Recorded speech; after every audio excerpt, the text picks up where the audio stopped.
Well, hello everybody, and welcome to the 337th edition of the Boxing Asylum Nuthouse podcast. I'm your host Steve Wellings, and joining me on the call so far we have rapping Rob Kelly and Andy Patterson, hoping for another one or two to jump on as the evening progresses, but we'll stick with the boys, stick with you in the chat as well. Welcome to everybody who's hanging about in there. We'll be talking about Lomachenko versus Luke Campbell later on, bit of Tanaka, bit of Estrada, and don't forget Jeff Horn's fantastic middleweight debut spectacular will be covered in great depth. Not likely. Anyway, questions, belly of the week. It's all the usual nonsense till we close up for the evening.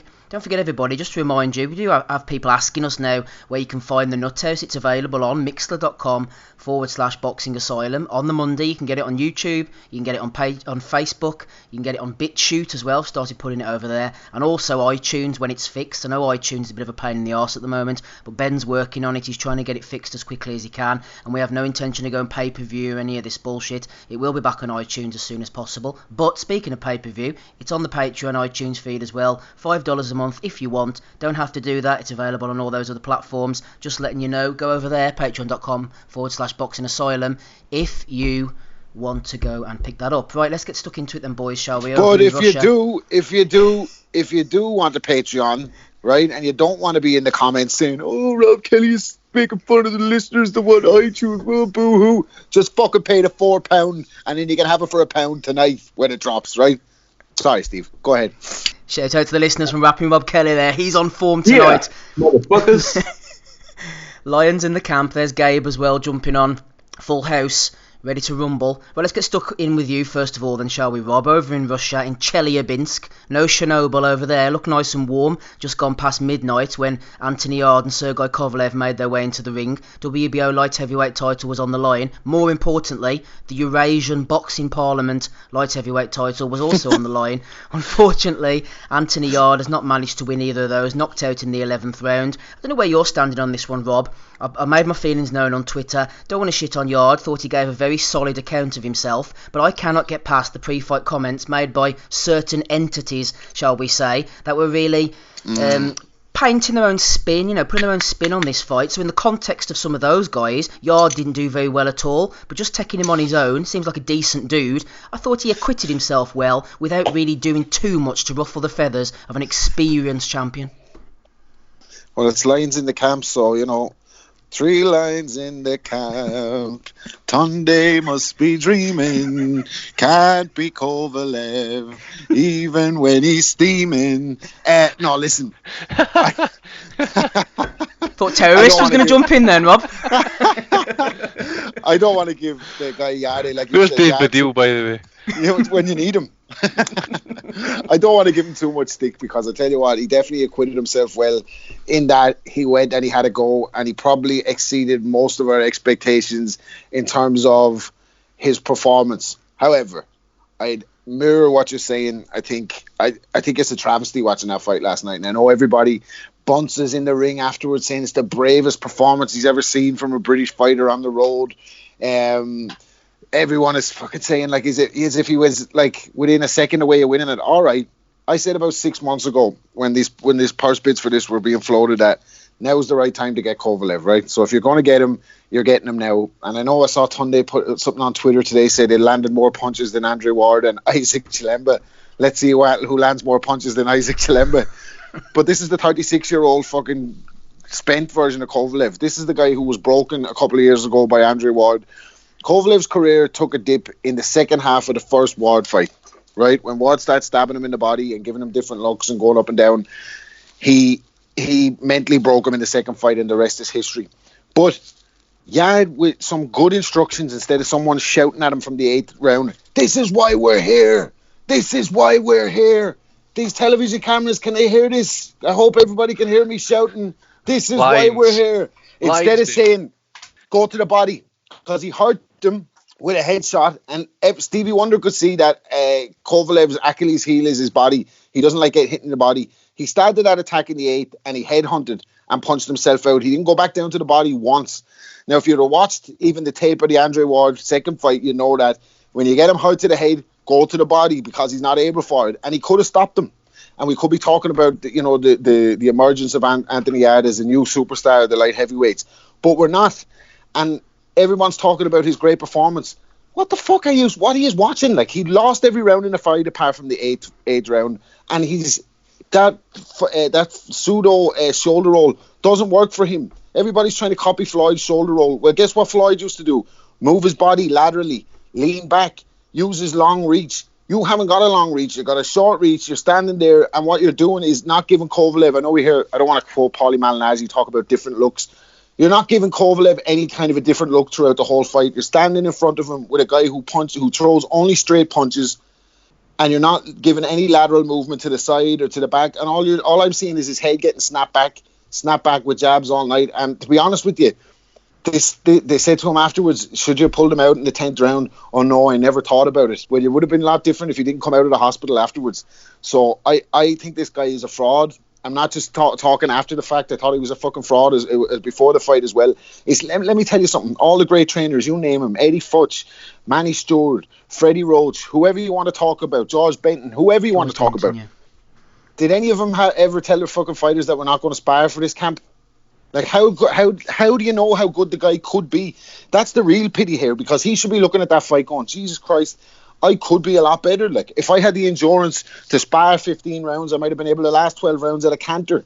If I wasn't built up, he's talking. Tunde gave the interview afterwards with IFL and talked about, I'm the teacher. I'm the teacher. Well, why don't you teach him to move his fucking head and teach him to spar so he can build up his endurance, and teach him to go to the body when he gets Kovalev hurt, the guy who's brittle to the body, instead of head hunting him and punching himself out, he could be world champion. So I genuinely feel if he didn't have Tunde with him, the flip side of the argument is, all right, well, Tunde got him that far, but Tunde didn't have any answers for him in the corner apart from, this is why we're here. And you could see a moment I thought that was very telling in around the 6th round, where he's coming up with his catchphrases because he doesn't give instructions. Why would you give instructions when you're the fucking coach? And Yard pushed his hand away when he was rubbing his chest and said, he's fucking hard, man. So in other words, like, I can't do what you're fucking telling me to do. This doesn't work in real life situations. Like, So I could be getting a little bit too animated about it, but when I watched it, all I saw was the guy taking punishment unnecessarily and missing an opportunity that was there for him against that version of Kovalev. And I thought Andre Ward called it perfectly on the ESPN card before the fight. He said, all the shit that's going on in the ring, Kovalev's, he's not the illusion has been destroyed around him. He's about 70%, but 70% of Kovalev would beat 100% of Anthony Yard, and that proved to be the case. Yeah, I think that's a good assessment. And on Kovalev, I personally think he's done. Not necessarily done at the top level. He can still compete and obviously beat guys of Yard standing. He's definitely competitive with other people. But I was saying to Take Ames last night when I was on that stream that if he was in against someone like a Gvozdyk or a Beterbiev, someone who was hungry and a hard hitter, in that 8th round, I think they would have got rid of him, because those body shots were absolutely killing Kovalev. And Yard seemed to punch himself out in the 9th, Rob. He let him off the hook.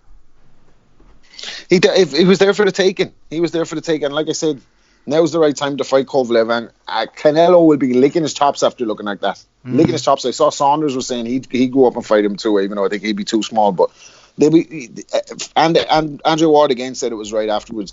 Yard needs to work on some things. He would think he was being kind to him, because Tunde had been particularly disrespectful to Andrew Ward in the build-up. For what reason, I don't know, as he laid the blueprint on how to beat Kovalev.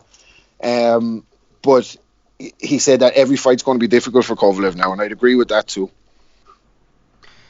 Gabe, welcome to you this evening. John Kearns threw a question in, which Rob has touched on there. John Kearns over on Patreon said to us, Gabe, do any of the panel believe the shite about Yard not sparring? Surely he couldn't be getting to that stage of a championship fight with the lack of experience he has with no sparring at all. In my opinion, says John, he would need to have some level of talent to be getting to that stage of the fight without having the fitness decent sparring brings. Do you think it's a smokescreen, the sparring story? I think they do sparring, Gabe, but maybe against lower level guys, but he doesn't want to bring in the elite level of sparring. Maybe that's the issue. But where do you stand on the sparring situation, Gabe? Well, I highly doubt that they don't spar. That doesn't make any sense. I mean, the sport of boxing sometimes is so almost ridiculous with the things that happen. For example, I know there's a ton of fighters out there that you'll hear them say they never watch tape on their opponents. I mean, let's go with a realistic viewpoint. Why wouldn't you? Now, I get it, some of them may not do that. But why wouldn't you? Why wouldn't you want to know everything that you can about your opponent before you go into the ring? I mean, if it happens in that regard, I can see, maybe not doing something like that. But who in their right mind would prepare for a championship fight without having some sparring? Like you said, maybe it's not the top-notch sparring partners coming in. Maybe they don't want those guys because they understand where Yard's at and his experience level. And if you bring in someone that's, a contender level fighter and a good top level sparring partner, if things don't go well in sparring, that's going to hurt Yard's confidence again because he's so young and relatively inexperienced at this level. And I can see how that could be the case, maybe with certain fighters, because there always are fighters who don't necessarily have the confidence level that you'd like them to have, or maybe they are more easily discouraged. I think that what you're saying makes plenty of sense. Maybe they didn't bring the top level of sparring in, but why wouldn't you prepare the best way possible going into a championship fight, going into a fight that could have really big implications? I think it is nonsense. I'm sure they did spar. Like you said, though, Steve, I kind of wonder if it's more of a they didn't bring in high-level sparring because they didn't want to kill Yard's confidence. And I think that, to me, makes more sense. But I don't know really any trainer in the sport who would not have their guys spar. I mean, perhaps if there was an injury beforehand, you might not have them spar. You might not have them spar as much, but I don't know anyone who wouldn't do some sparring and kind of get their muscle movement ready, their body physically primed to do what they're about to do. I think that it makes absolutely no sense to do that. So I think any claim to not do that is a little bit ludicrous. What about Yard's performance then, Gabe, and especially moving forward? I mean, do you think there's any hope for this lion in the camp, young lion in the camp with his training team? Is he going to be able to regroup and win a world title, or, in your opinion, is it off to the scrap yard for Anthony, Gabe? No, I don't think so. I mean, he's young. He's a young guy. I still think he can do some good things. I mean, it's really, from everything that I've seen and everything that I've heard about the trainer thus far, kind of leads me to believe that a big issue is the training or the lack thereof, possibly. And so I think if he doesn't stick with his trainer and goes to someone and is willing to learn, then I think he can go a long ways. I think the physicality is there to some extent, enough that he can get with a decent trainer and really have the ability to make something of it. I'm not one to write a fighter off after a loss. I mean, we talked about it last week, and I think we'll go to it later on with the Estrada. I mean, you're talking about a guy that has 3 losses in his career, and is one of the top fighters in his weight class and potentially in the whole sport in terms of technical ability and skill and what he brings to the table. And the guy finds ways to win. So writing him off for a loss in a championship fight, to me, is doing the kid a disservice. I do think that he needs to work on a lot of things. I do think that he needs to be open to learn, but I think that he's not with the right person to do that at this point. And, I think that Manny Stewart, I always think of Manny Stewart as a great mind in the sport, not only because of the way that he trained his fighters, but also for the mental aspect that he was able to put into the game and bring for his fighters. It wasn't just one or the other. It would be like having a psychologist train a fighter. Well, they could do all these psychological things and help the fighter be prepared mentally, but the physical nature of the sport, of really any sport, has to be attended to as well.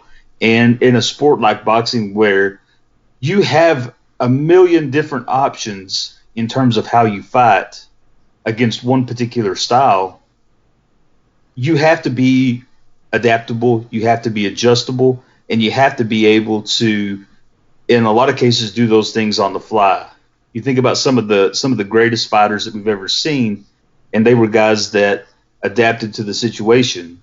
There are always guys that do one thing really well, and when they get in those tough fights, it's harder for them to find a way to win. But in this scenario, I think that Yard has the physical nature in him to do good things, but I think he needs to get with a trainer who can bring up his knowledge of the game more than anything at this point. Yeah, Gabe mentioning the big issue there. Tundi might be off on the streets selling the big issue soon if he gets his P45. Nobody seems too happy with his performance. Big happy chat there, chatting away. Shout out to Ian McEachran, Ryan Connor, Stevie Stewart, a few new names in the old mixler. Arlene Burley as well, and John Kearns, asker of a recent question. Talking to Johns, go ahead, Andy. No, sorry, it was me. Oh, Rob, it was you. Sorry. Yeah. No, just on Gabe's point about Manny Stewart there. Manny trained over 40 world champions. I can tell you now, his training sessions were 50% sparring. His regime was 50% sparring. So it was bag work, road work, sparring. So, but what did he know? Aye, Manuel Stewart, one of the greatest trainers. Apparently not too much.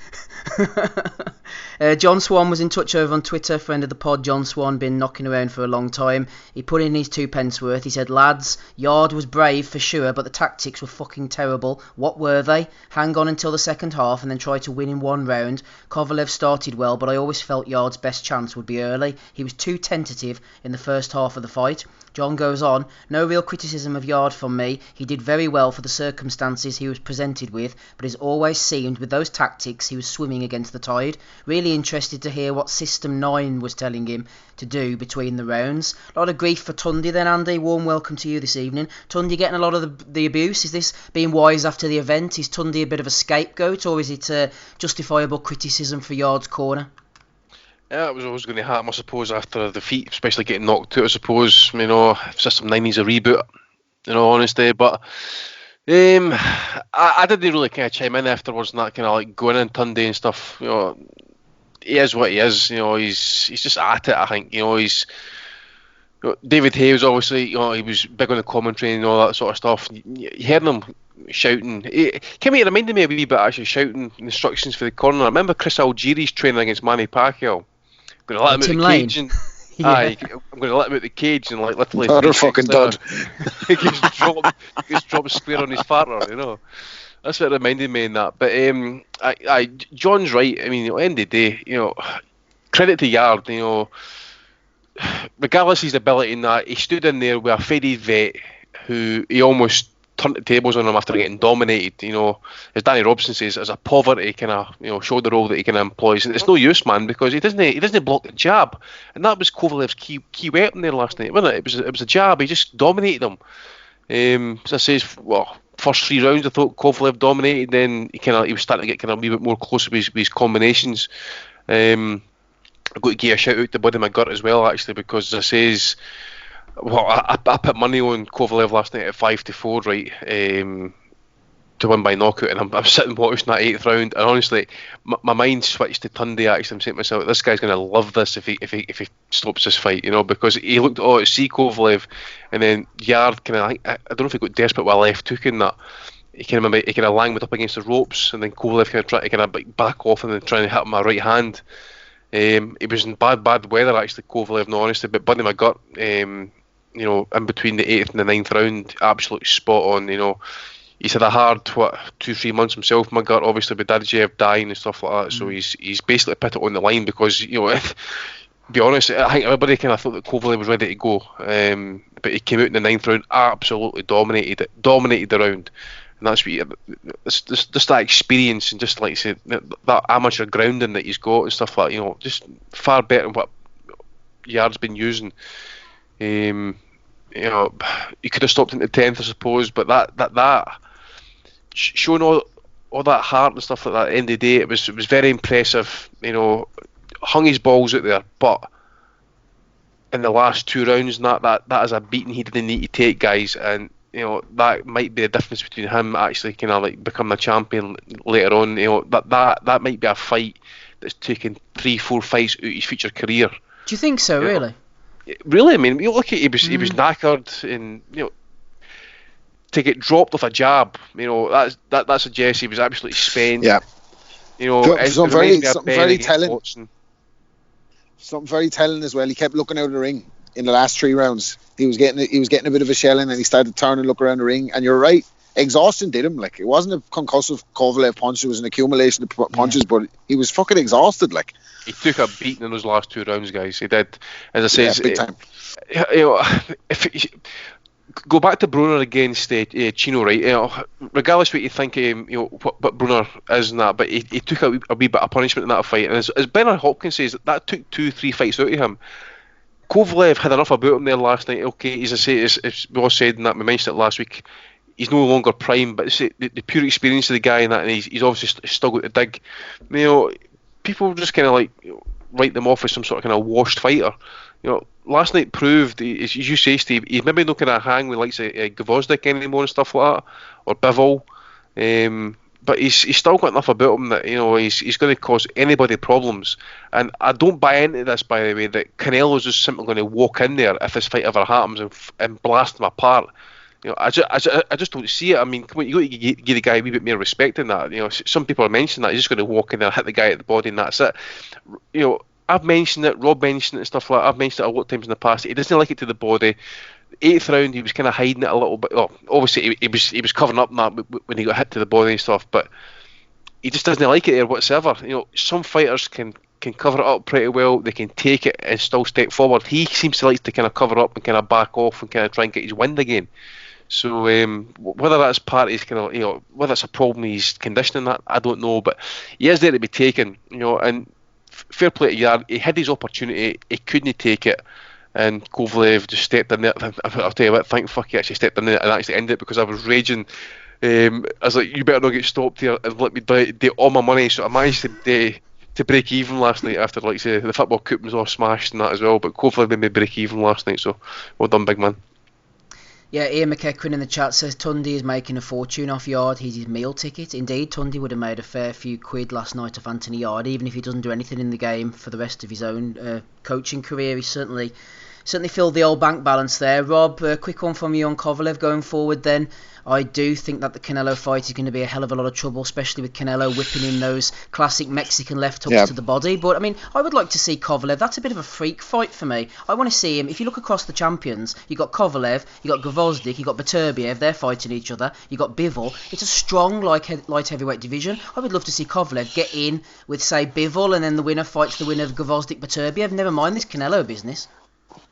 Yeah, that was the fight I wanted before the Alvarez loss. I really wanted to see Bivol and Kovalev dance, and it looked like it was going to happen, but then Bivol had a performance that I can't remember who it was with. Was it maybe Pascal, where he didn't look the business, and then he coasted, didn't he? Mm-hmm. Coasted, yeah, and then Kovalev obviously goes and gets knocked out, and that's that fight down the fucking Swanee, like, and then HBO goes as well. So, yeah, it's an interesting. Like, it's always been one of my favorite divisions, the light heavyweight, and it's not. I'm not writing off Kovalev completely against Canelo, but I do think they wouldn't take that fight, like, unless they were certain of fucking beating Kovalev, like, and I think there's a lot of talk about Kovalev, how he behaves outside the ring, like catch weight. So that's what's going to happen, and that is the thing. That fight at catch weight is just going to be simply awful. It's going to be like watching.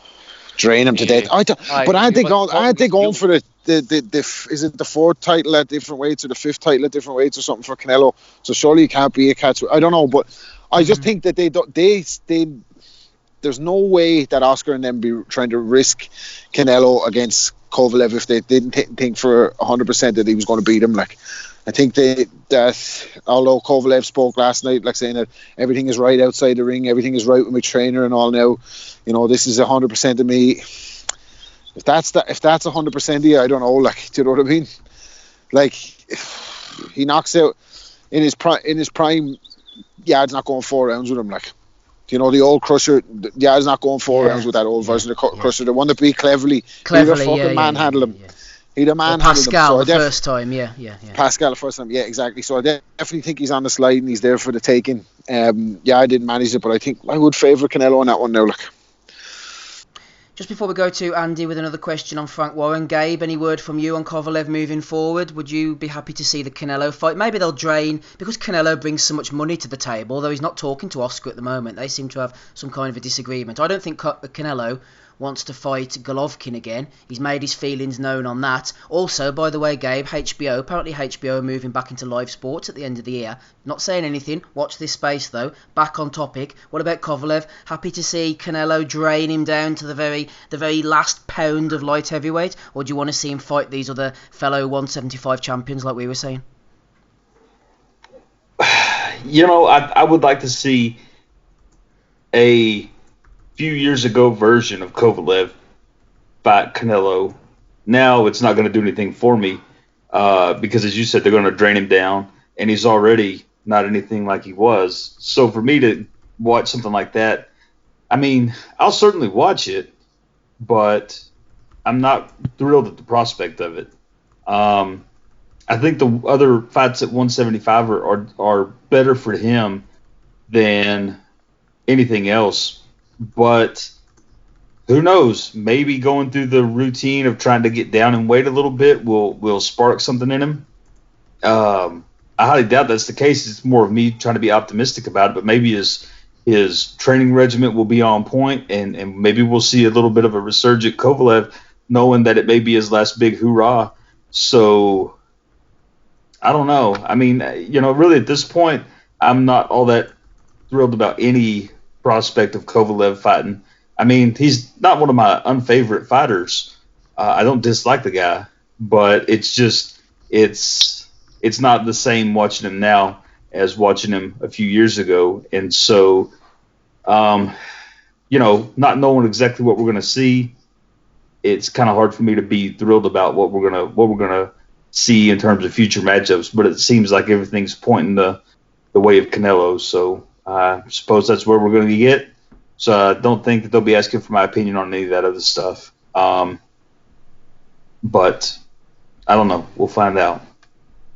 Well, indeed, we'll be asking your opinion very shortly on the Estrada fight. We will be sliding off Yard and Kovalev, but it's the main fight of the weekend. It's an interesting talking point, so that's why we're sticking on it for a little bit longer. Andrew McCormick threw in a question over on patreon.com/Boxing Asylum. He said, does Frank Warren deserve some criticism for Yard's loss last night? Usually Frank matches his guys on the whole pretty well, but where are the fringe world level guys or top European fighters where he would have gained the experience? I think, to answer Andrew's question, while also going to you, Andy, Frank Warren obviously has thrown him in there. I think a cash out is a little bit too harsh, but he's chucked Yard in, took the money, and just decided to see where he's ended up. As it happens for Frank, he's ended up in quite a positive space. People online seem to be happy with Yard's performance. But if Yard was a ticket seller, if he was in any way had the future of some of the Frank's previous champions, he would have kept him at home and sold him out in the Copper Box or Albert Hall like he is with Dubois. You're not going to see him sending a fighter that he has a lot of faith in long term, Andy, over to Russia, and I think that speaks volumes. Yeah, I suppose he could have milked the position for a little bit longer. I mean, according to Frank, anyway, there was an offer of $1 million to step aside. I mean, what was his purse for last night? Some people were mentioning, I don't know if it's true, but something like $3.5 million or something. $4 million, I heard. I mean, that's $4 million. Massive, serious money. It is serious money. I mean, yeah. I mean, at the end of the day, I mean, we all wanted to see him kind of tested at the end of the day. I suppose we could see him that he took some decent shots, but that's against a faded veteran, right? But there was nothing really kind of as I said, there were a lot of question marks for him and stuff like that. So I suppose it was a kind of element of cash in and stuff. But it's a hell of a big fucking payday, to be honest with you. So it's a risk worth taking, I suppose. I mean, Christ, Charles Martin put his title up for $4 million quid or whatever it was. And look at him, eh? Yeah, exactly. No, don't blame them for taking it whatsoever. But yeah, Frank's getting a bit of the blame. I noticed one of the Russian journalists, I think it was Danny Armstrong, was saying... Why though? I mean, £4 million, as you say, Steve, or fighting Albert Hall or whatever it is. What do you call it again? The Copper Top or whatever. Copper Box. Yeah. 750,000 or £4 million. Come on. Everyone's saying as well, everyone's saying, oh, he deserves a lot of credit. He went to Russia. He went to Russia. They had to go to fucking Russia. They lost the purse bids. They tried to get it in the UK. But he acted like he just fucking decided he was going to fight Kovalev out in Russia. He wanted to fight in England, but they couldn't get it. So he had to go. If he wants to win, if he wants to get the title shot, he had to go to fucking Russia. Yeah, isn't that indicative of modern boxing? It's like, well, they lost the title and it went over to Russia, but he still went. No, let's give him some credit. He still went. He had to fucking go. What was he going to do? He didn't have to. He could have said no. He could have said no, but anyway, he did step up. He could have stepped aside for what, 6? I think it was for the WBA participation belt. Not the Eurasian Boxing Parliament belt, anyway. No. You were loving that. That's Andy, a hell of a belt, by the way. That is Aye. a hell of a belt. That one looks good. EBP. Any closing comments, guys? Maybe the undercard. I didn't see a single stitch of it. Got the times all wrong. Alexei Papin lost to Ilunga Makabu, a fight I would have actually been interested in, but now I know the result. I'm not going to go back and watch that. Evgeny Romanov. Apparently he's one to watch at heavyweight. And also Edward Skavinsky. Not too easy for me to say. He got a knockout win as well. Anybody catch anything off the undercard? A lot of undefeated prospects. See that Romanov, by the way, you might be want to watch. You might be also want to watch the drug testers and that as well, by the way. Guy's huge. I'm telling you. Watch that guy. Makabu Papin was a really good fight, guys. If you didn't catch it, Steve, definitely go back and watch it. Very close fight. Okay. Papin looked like he was, at points in the fight, he looked like he was kind of really exhausted, but no, he dug in. For 11-0 pro, a fight like Makabu, who's kind of like been at the kind of deep end and stuff. It was a really good performance, actually, really good scrap. So, really recommend you guys go and watch that one. Like, yeah, MB in the chat, he's endorsing you, echoing you there, Andy. He says it was a really good scrap, Makabu against Papin, so go back and watch it. I will try and fish that one out as it appears in various outlets during the week. You are listening to episode 300, what are we on? 337 of the Boxing Asylum Nuthouse podcast. That was Andy there. Gabe's with us as well, so is rapping Rob Kelly. Me, Steve Wellings. Right, let's get over to you then, Gabe, shall we? In Mexico, I say I've been out all day, so I haven't seen anything of the American action. Been a real casual weekend for me. Juan Francisco Estrada getting a 9th round knockout over D-Wayne Beamon. Uzbeks, baby. Uzbeks, baby. He's knocked out Darlis Perez. Definitely keeping an eye on Gayasov. Really liking the look of him. This Liam Smith looks like he could be a handy prospect for the future as well. And Filip Hrgovic knocking out Mimo Heredia. Maybe he's another one to keep an eye on. John O'Carroll getting a... What did he do? Oh, he won on points. Yeah, not too... He hasn't got the power, has he, Carroll? Anyway, Gabe, Estrada, this was all about getting a defence of his WBC Super Flyweight title, getting a few quid in the bank, cementing his position on DAZN, and hopefully moving forward to another big unification in the Super Flyweight division. What did you make of his performance, Gabe? Well, I mean, I thought that he looked good in spots. I thought his opponent looked good in spots. And he was really kind of an entertaining fight that we don't really see normally from Estrada. There was some showboating. There was some good punches landed. I think it was maybe the second round or maybe the end of the first round. Beamon hit him, I believe it was with a left hook, and looked like it kind of wobbled him a little bit. Beamon, I thought, won the first round, and he had some success in the about the 4th to 6th round, maybe.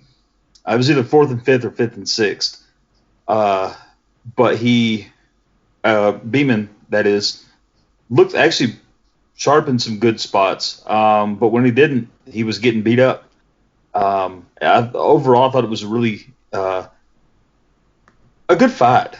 It wasn't, one of those neck and neck fights, lots of punches, both guys getting smashed up kind of things. Was that Joe Cortez in his corner, by the way? What's that? Was that Joe Cortez in the other corner? In that Dwayne Beamon's corner? It looked like him to me, but I didn't listen to the commentary last night. I think whenever I got over to watching it, it was already aired, so I was watching it on the replay or whatever. But there was a guy that looked just like him. I don't know if it was him or not, and I didn't really think to go back and look. I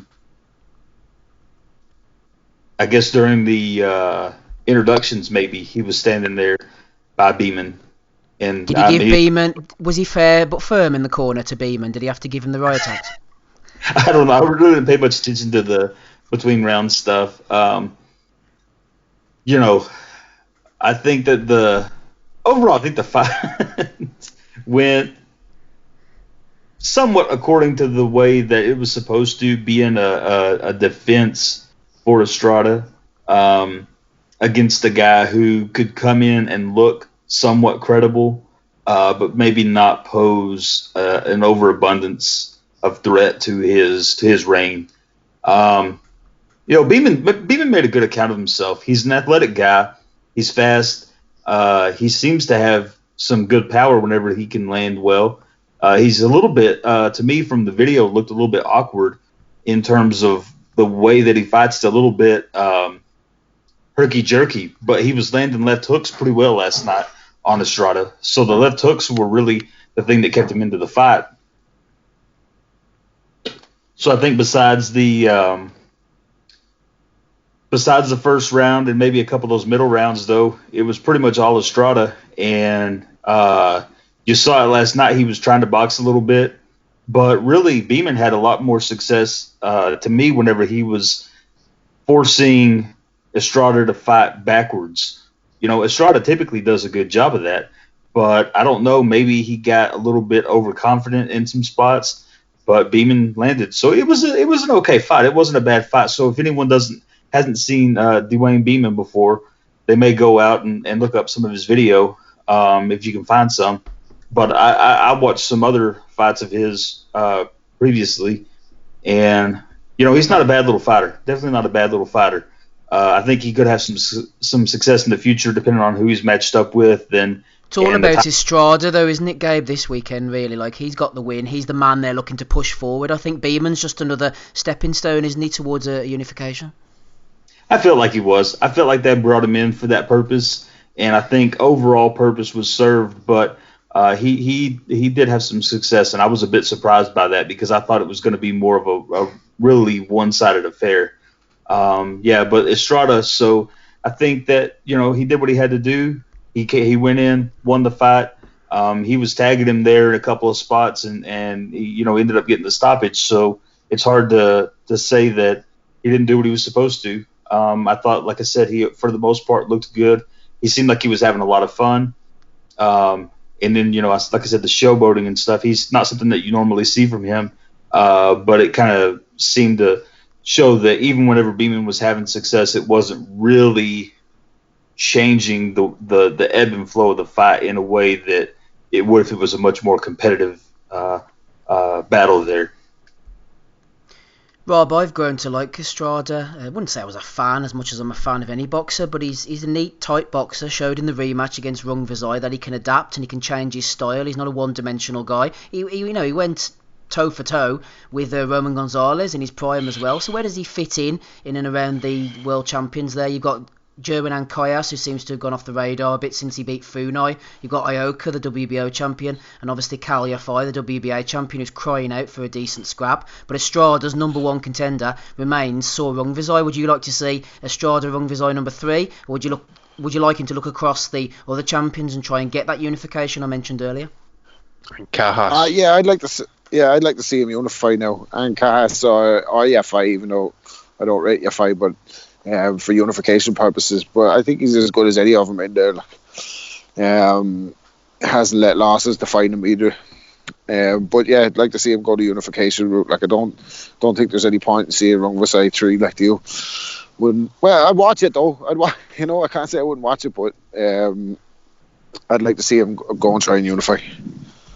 And Andy, I see old Gonzalez is starting to creep back up the rankings as well. I have a feeling, maybe this is just me, as if Gonzalez is like done and they're sort of pushing him back up again. But I think he's actually finished, and this could end badly for him. They might end up putting him in against Estrada again, and he could end up finally getting knocked out. But they might use Gonzalez's name, as currency for Estrada going forward, or something. That's maybe what they might, Eddie might want to do. Gonzalez is always kind of like releasing videos and stuff like working in the gym, and he's just kindly put their number 2 WBC ranks, so it's he's done at this point. He'd been back by now, even having an 8-rounder Nicaragua, for example, just to kind of tick over, see how he's doing and stuff, but none of that. But Estrada, well, you would think the Yafai fight would be the one you would think would be easily made because of the zone thing, Eddie and all that sort of stuff. But if no, you want to see in Cajas, but Top Rank, don't know if that's possible. In Ioka, those are decent fights. But if that's not even possible, then Andrew Maloney, the Australian, I think that would be a good quality fight. Yeah. But who is Khalid Jafar with? He's with Hearn. Eddie's his own Matchroom, yeah. I think they could make up a match. Sorry to interrupt. I was thinking they could make a match with him, and I think they could do one with Kazuto Ioka. He's still the which belt does he have? The WBO. WBOI. Yeah, sure. So I think those two are makeable. I don't know about the Encajas fight because he's with Top Rank, I believe, isn't he?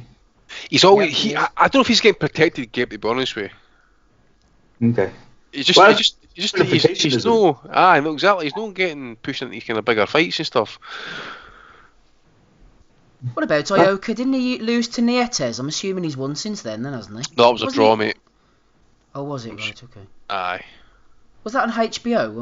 Am I getting this all wrong? Wrong? I'm sure it was, aye. No, I did. He lost to Nietes, I'm sure. No, I think and what's happened to Nietes since then? Is he still on the? He fought Ioka then, didn't he? But he hasn't been active recently either. I'm trying to keep up with the lower weights. I'm doing my best. He fought Ioka, didn't he? Nietes at one point then. So when was that? Let's have a look. Let me bring up his record. Yeah. So Nietes beat Ioka in December 2018. He hasn't fought since then. So maybe Nietes is done. But he also has a win over. Who are we? So wait a minute. So Nietes beat him for the vacant WBO belt, and then Ioka picked it up as a vacant belt in his next fight. Nietes did he go up? Did he go up in weight, or is he going another route or something? Have done, but he hasn't fought since then at that new weight. You see, so that's what I'm wondering what he's up to. I have no idea. I'm just trying to work it out on the fly here, literally on the fly. But anyway, where were we, Andy? Sorry, I interrupted you there. You were telling us. No, just the card and that, it's rather just, it is what, at the end of the day, the opponent I don't think was really up to much, no, honestly. I don't think he belonged in there. Estrada's, probably, I would definitely say number one in the super flyweight division at the minute, especially coming off the Ringbusai wins and stuff, but, as for the card and that, the Uzbek, Gayazov, 1 round blowout, Hergovic, easy money for him in that as well. Again, Hergovic, he's just, I don't think he's going to actually be pleasing in the eyes as he goes up. I think he's going to get exposed at some point, guys. In honesty, I think once he goes up in levels, he's going to get exposed. He's too straight. Doesn't really give a lot of options. Doesn't give a lot of angles. Doesn't move a lot. Doesn't give a lot of head movement. He has got a decent bit of dig on him, but I want to see him what he's going to be like up at a good level, because the 8 fighters that he's beat, let's be honest about him. I mean, Kevin Johnson, safety pin, 8 rounds, Mansour, Big Sexy, no great names, but some of these fights went the distance and stuff. So I want to see him kind of step up a wee bit in that as well. But obviously it'll be kind of softly with him in that. But he's picked up a belt. We'll wait and see what happens with him in that as well. But Perez and that against Gazov, I agree with what Matthew Macklin was saying last night. That left hook straight away, I think, left an impression on Perez and says, I didn't want it, can't take it, because Gazov's he's just too hungry, too fresh, too strong. Perez and that, I mean, he's up in weight now as well. He must be well up in age and that as well after the kind of crawler defeats and stuff. So he's way past his best weight at this point and that as well. So all in all, the card was alright, I suppose, but it's just good to see Estrada back out, I suppose. Yeah, Gayasev's only 26, so I'm looking forward to seeing how he develops. He does look the real deal so far. Went the distance with Emmanuel Taylor, which is a good learning fight for him. Over in Texas, Gabe, your stomping ground, Brandon the Heartbreaker Figueroa. The best thing for his career is to stay away from his brother, I think. He's 20-0 with 15 knockouts now. The latest knockout coming in the 4th round against Javier Nicolas Chacon, the very man, interim WBA World Super Bantamweight title. Does that mean he's a world champion or not? God knows these days. Interim, anyway. So shocking fight. Was it really a shocking fight, Andy? What happened then? Was Chacon completely overmatched? Oh, I mean, he was not just overmatched. He was oversized in that as well. I mean, it's clear this. I mean, I'm not going to hate on the guy, but Mancini kind of mentioned it on commentary and that as well. He's no way. I mean, he's like 5'8", 5'9", Steve. And he's a 122-pound fighter. Guy's massive. But all he did really was just kind of like do what his brother does, kind of like bully him, back him up, and basically kind of like plow away at him. So that's what he did for like in 4 rounds, and they kind of like stops him and stuff. So I learned nothing for that fight, other than the fact is that he's a big guy at that weight who just basically imposes physical will on a smaller fighter and just basically like bullied him, and that was it really. We've seen his brother do it. He's had problems with the weight and stuff, but there's no way he's going to remain at 122 for any longer in the next 12 months. Can he? Impossible. But the guy's massive, and against these wee guys and stuff like that, 122 and that, he's just going to plough through them, and it's wrong because it's clearly he's diminishing himself to kind of come down in that weight. And at one point, if he's going to get himself in a title fight, he's probably going to end up missing weight at some point. That's how big he is. Yeah, one to look out for on the undercard, Stephen Fulton, 16-0. He's actually 17-0, going in against another 16-0 fighter, Isaac Avalar. Heard a few good things about Fulton. He's a featherweight. He has a few decent wins on his record. But back to Figueroa, Gabe. I haven't seen this one yet. I did see his last fight against Jonfrey Pereiro, who had previously fought Ryan Burnett. And I thought Figueroa showed nice skills, nice patience, and he clearly has a bit of dig about him. Where do you see him fitting in the super bantamweight sort of realm? Let's have a look, shall we, over at super bantamweight. Who have we got? So yeah, he's the interim WBA champion, which means he's below Daniel Roman in the pecking order. That would be a nice fight between Figueroa and Roman, actually. Roman picked up the IBF as well, didn't he, from TJ Dehaney in that excellent fight. You've got Navarrete, who got a win recently, hanging around with the WBO. And everyone's favourite, Gabe, old Ray Vargas, the WBC champion. We all get up at 3 o'clock in the morning to watch him. Back to Figueroa anyway, Gabe. Impressive performance, or were you like Andy? Was it an overmatched, oversized opponent? Well, I didn't see that one. Matter of fact, I didn't even remember it was on until you just said that. So I'll probably check my DVR in just a bit when we get done with the show and check it out and see what I think. I mean, if he's anything like his brother was early, it was more of a scenario where he was a good fighter with a decent beard, or not actually a pretty good chin on him. But he was kind of oversizing guys early on. So I would assume that it's probably a little bit of that. I don't know. I mean, I haven't kept up with his career a whole lot. I do think what you said is probably the most accurate thing that I know about him, is that if he wants to have a good career, he needs to stay the fuck away from his brother. That guy's just been a real solid waste of an opportunity. Yeah. I apologise, Gabe. I thought you'd seen that one. What about Tanaka, Kosi Tanaka? He got a win against Jonathan Gonzalez, didn't he, in Japan? Onwards and upwards for Tanaka. Is this a guy you're keeping an eye on? He's the WB something flyweight champion. Is it WBO, WBC, one or the other? He's WBO, and yeah, absolutely. I watch this guy all the time. I think Andy's a pretty big watcher of Kosai Tanaka as well. Look, if you guys haven't seen Kosai Tanaka yet, you're really missing out. You guys got to get on that, because he's been in tremendous fights since he started.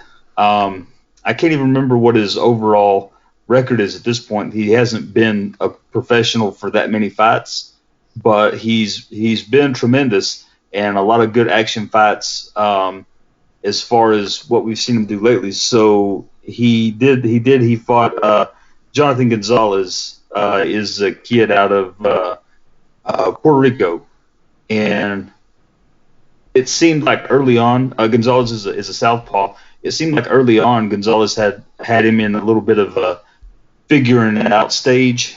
He didn't seem real comfortable early on, but as the fight went on, he certainly was able to walk him down. I believe in the third round, Tanaka hit him with a solid body punch right underneath the sternum, and so Gonzalez went down. Of course, he got back up. The fight carried on. In the fourth round, now this is where it got a little bit interesting. In the fourth round, Gonzalez knocked Tanaka down. Now, I couldn't really see it from the angle on the video that I saw, but it looked kind of like it might have been a little bit of the southpaw orthodox feet entanglement issue, where they got a little bit tangled up, and I think that might have been more what sent Tanaka down. than the punch being a really solid blow. Anyway, it was counted as a knockdown either way. So it was at that point it was semi-close fight, but then as the fight wore on, Tanaka seemed to have gotten the most of it. I think around the 5th or 6th round, Gonzalez actually started coming on a little bit. So early on, he was moving backwards, but his attack was more of a lunging in and jumping kind of thing, as opposed to a solid boxing off the back foot. And as the fight progressed, I think he started to feel a little bit more of the pressure because Tanaka was kind of relentless in pursuing him around the ring. And as the fight wore on, he was getting closer and closer and closer, and eventually he started wearing him down. I believe, where did we get stopped at? I think that fight stopped in the 7th, and in that final round that we got to see, in the 6th round as well, Gonzalez really started coming on and landed some big punches.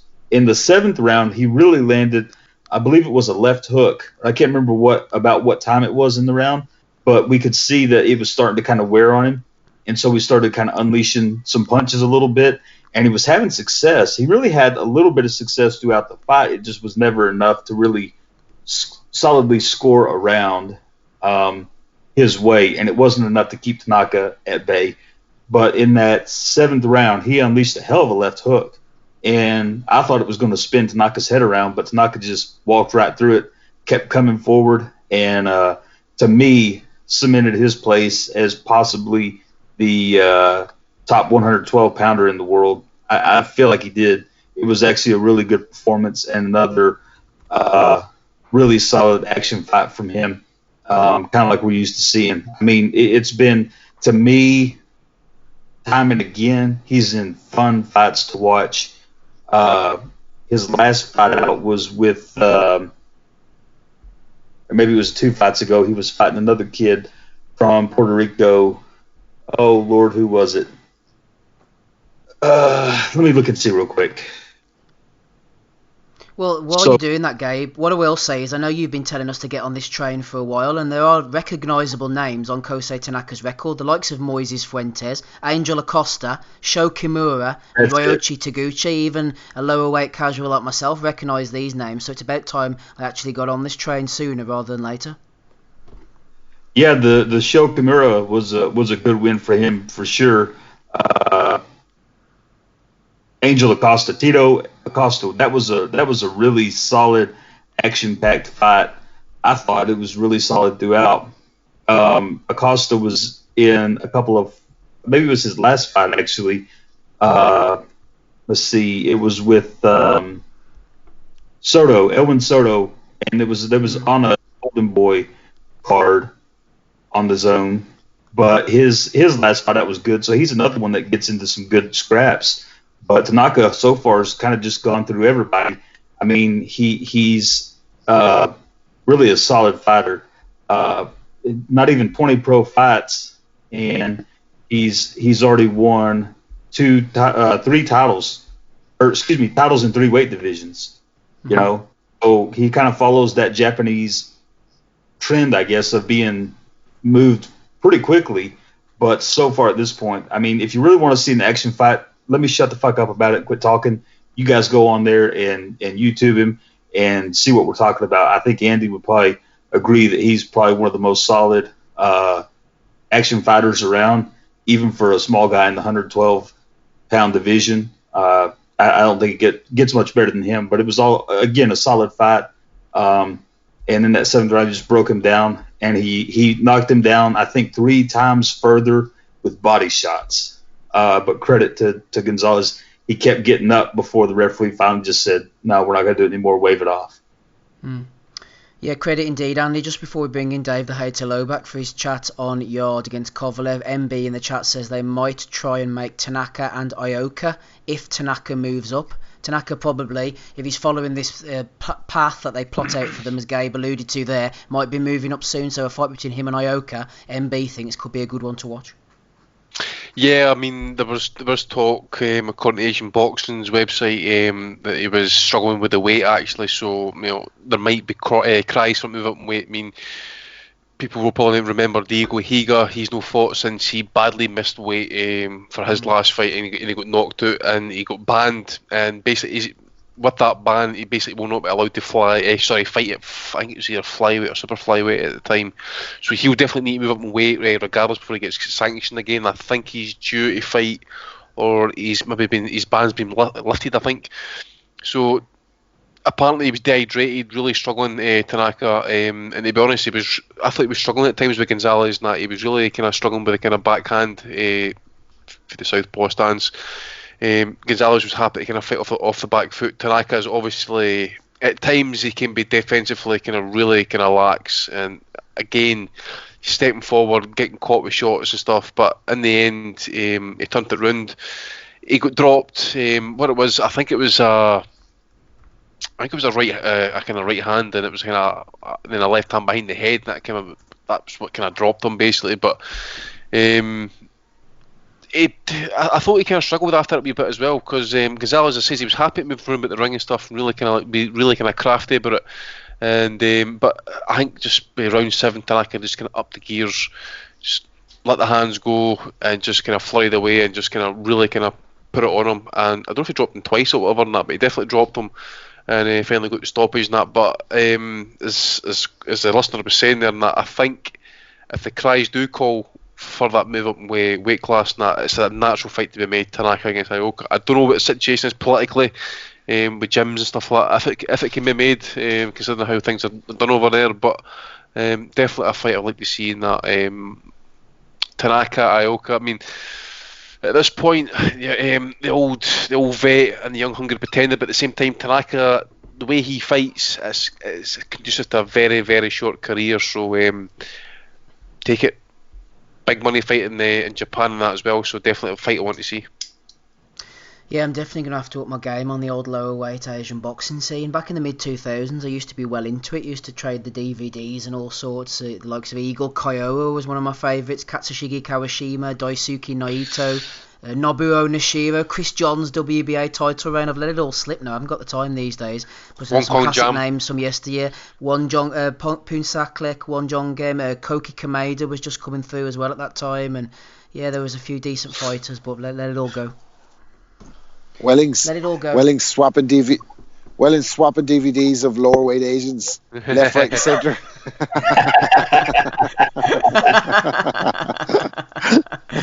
Well, you know what? The guy I used to swap them with, I think he was like a university professor or something, and he used to send me the DVDs, and that was it, nothing else. And after a while, I had to email back to him and say, "You're gonna have to put the names of these guys on the DVDs, man, because I have no idea who's fighting or what's going on here." So there you go.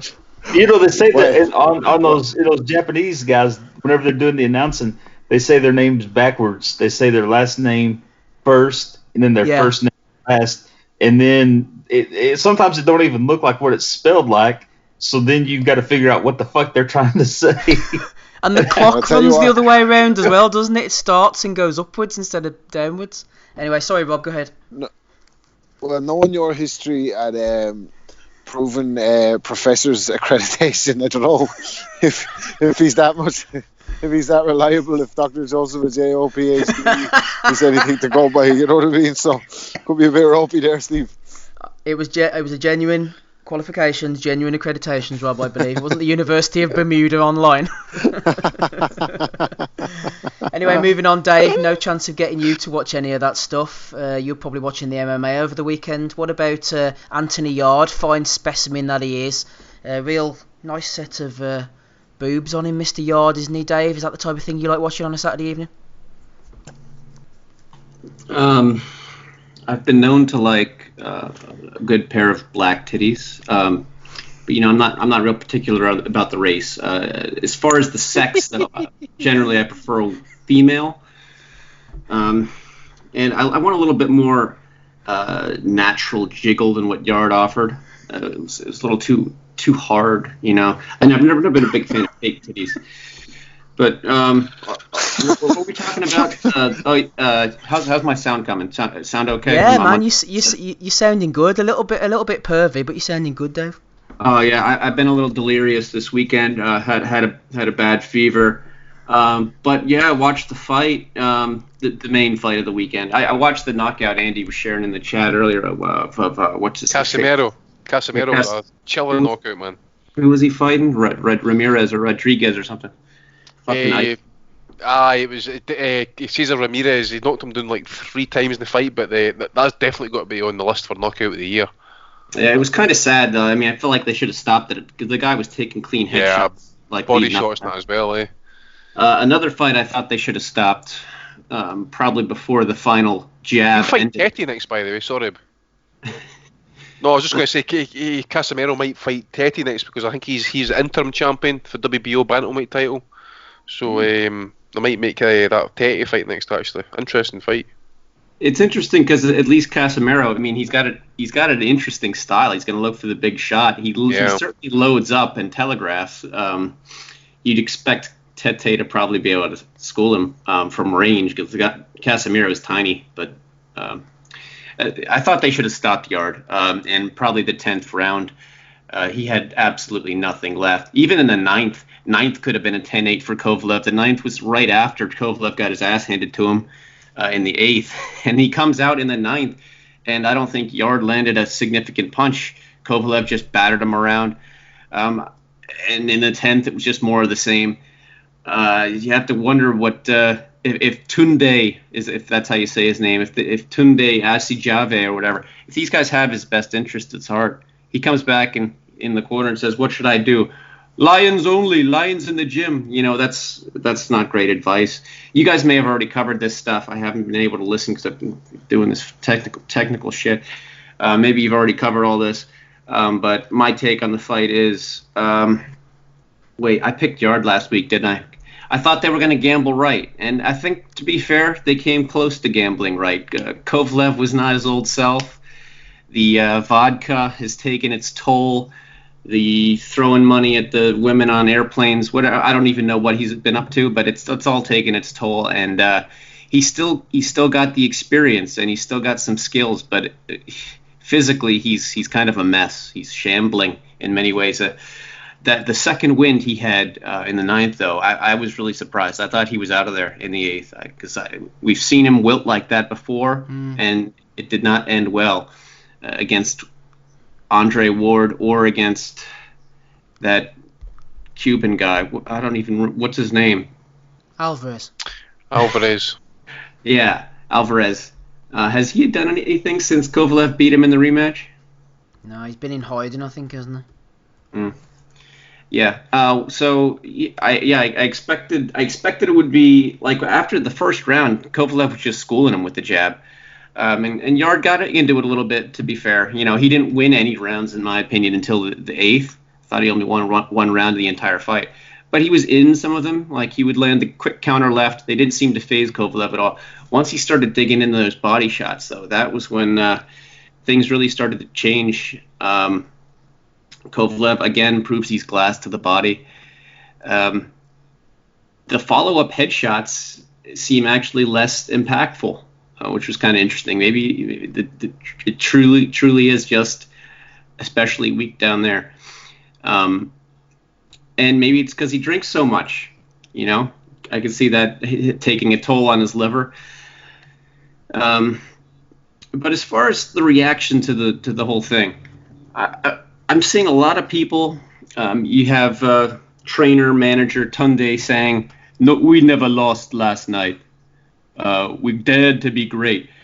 Okay, yeah, I mean, I can see how the average fan might be impressed by the fact that Yard managed to show so much toughness and hang in there with a big puncher like Kovalev and a very experienced, high-quality fighter like Kovalev. But he won one round, and before the fight, you were telling us he was going to kick his ass. You know, it's just. If you're especially impressed by what Yard did last night, which I was, to be honest, I was impressed by his heart anyway, not by his skills. His skills were shit, but his heart and his chin, I was impressed by those. But if you're really impressed with the overall performance, you must not have expected too much to begin with, which makes me think that these guys who were like singing his praises, saying he was going to kick Kovalev's ass and get that like belt, you. Like you. No, well, as I said last week, I thought they made a smart gamble. I still barely know what style Yard fights in. I didn't last weekend either. Now, I mean, I guess he's sort of an infighter. I think he'd be most successful as an infighter based on what we saw. It's going to be hard to train him to do like the outside stuff at this stage in the game. But he has good long arms and he's a big guy. But I mean, he had by far the most success on the inside to the body, and those were his most effective punches. I saw a few in a few of his other knockouts. He finishes guys off with some really good body head stuff. So, yeah, I still don't really know what style suits him best, but it's not working with Tunde Ajayahe. Get rid of Tundi then, says Dave. Swaggy Taggy in the chat has reminded me my favourite punch in boxing is the jab. Love a good, beautiful jab, slamming home time and time again. And Kovalev was certainly doing that from the start. The jab was just keeping Yard occupied at all moments. So credit to Kovalev for the old jabbing work there. Any jabbing work from Prince Patel over the weekend? No idea, to be honest. In Egypt, Andy, he went in against Idi Kayumba for the vacant African Boxing Union bantamweight title. Oh, how'd he go on? Can't find any results. Haven't looked on his Twitter. I've looked on his Twitter and he hasn't put anything up since August the 14th. So we have no idea if Patel is indeed the African Boxing Union bantamweight champion. Unfortunately, Andy. Anyone in the chat, anyone on Twitter want to give us a shout? They can let us know. But we don't know if he beat Mr. Kayumba unless you've heard anything. No. So that being the case, we can just tell him to fuck off and we can wait until the news comes through. Indeed, fuck off Mr. Patel from the Boxing Asylum. Episode 337, no less. Dave the Hater Lowbacks jumping on with me, Andy, Rob and Gabe. Let's get through the questions then from the people before we get on to the previews for next week and then Bellew of the Weeks and we'll get out of here. First question to you, Rob. Craig Mastro. Is there a rise in ex-boxers or presenters trolling fans with outlandish comments to gain a bit of notoriety and reaction from the fans on Twitter? Are they worse than keyboard warriors? So ex-boxers or presenters, says Craig Mastro, Rob, are they taking it up a level and becoming the new keyboard warriors of today? Who's he alluding to? He couldn't be alluding to Anthony Bellew. Just leave him alone, will you? Just let Possibly him. Anthony Bellew, maybe another Anthony, like of the Fowler variety, but he thinks there's a rise. Get me CBD, it's good for your knees, kidda. It's helping Big Tommy sleep at night, kidda. Be your best man, lad. No, I think fighters have big time trouble letting go of the limelight. I think it's really obvious with any fighters when they even David Hay last night as an example, like he's given his breakdown of the fight on BT Sport, but then he's talking about his own career for most of the time, and then they go to Enzo to talk about somebody who got beaten. It's a bit strange. Like fighters don't like to let go of the limelight, that's for certain. That's why you see him turning up at all these conventions. I mean, you know, it's their whole life. It's what most of them, it's what the greatest ones have done since they're 6 years old. So how are they supposed to let it go? Especially like, you know, when people are famous, like they have 100 best friends, and then they get a couple of losses, and that like big kind of draw of attention and big, you know, entourage, that's gone. Like, and they kind of crave that in a lot of ways. Like, so put themselves forward on social media for a bit of justification of okay, there you go, you're getting a psychological breakdown now of the mind of an ex-fighter on this week's Asylum. There we go, singing and psychological breakdowns. Rob's bringing it all this week, everybody. Okay, that's with my PhD. Wexford PhD, Dr. Rappin' Rob Kelly. THD, PhD. Can't see me. Right, let's TBE. get on with it. It's mere CPD and THC, actually. CBD. CTE, I think. THC. Brilliant. Andy Gazapalooza has asked a question for you. Doesn't seem a week goes by without a bit of AJ chat. Sky Sports are definitely pushing an AJ gone bad narrative, says Gazapalooza. The third exclusive in 3 days now, with today's criticising opponents of Wilder and Fury. Are they trying to turn AJ heel? Sure, he can do that on his own. They are trying to change the public perception. Is this going to be a newer, angrier AJ we're going to see ahead of this Ruiz rematch, Andy? No, I don't think so, mate. To be honest, we've discussed it before, mate. It's a guy's delusional. He's trying to kind of convince himself, I think. I'm just kind of repeating for what I kind of said last week. So Gabe, you wanted to say something there, mate? Just see you drop Yeah, something. Gabe's getting angry Yeah. in the chat. I think he's ready to get jumped in there. Go on, Gabe. Fire It's away. gonna be a cuntier version of AJ than previously. Are you liking this, Gabe? Are you liking this rougher AJ, or do you like him when he was a bit smoother around the edges? I didn't care for him either way. I don't care for him now. I didn't care for him then. I mean, to me, this kind of stuff is always part of the sport, but it doesn't make a huge difference to me in terms of whether I like a fighter or not. Playing the role of the bad guy or the good guy does little to nothing to me. I want to see good competitive fights and guys that I dislike being blasted to bits, and I want to see Gay J being blasted to bits on this one. It's just an idiot. He has no idea what he's doing. He has no idea what he's talking about. I just want to see him get knocked out and go away. That would be the best thing for me to see, in my opinion. Get knocked out and go on about your business. I think he's making a fool of himself, and Sky are already fools and have made fools of themselves. And yeah, that's it. Gabe laying it out straight. Hey to Dave Lowback, question for you coming in from Richard Lodder over on patreon.com/Boxing Asylum. Mr. Lodder said, if you could only watch one network of fighters for the next 5 years, Dave, which would it be and why? He also throws in a second thing saying, what is the optimum number of lions to have in any camp, if any? But let's stick to the first one first of all. Okay, so you can only watch one network of fighters, Dave, for the next 5 years. Which would it be and why? So are you going for PBC possibly across Fox and Showtime? Are you liking Al Heyman's stable? Are you looking at ESPN with Top Rank? Are you a fan of DAZN and what they're putting out? Which one would it be, Dave, if you could only watch one network of fighters for the next 5 years?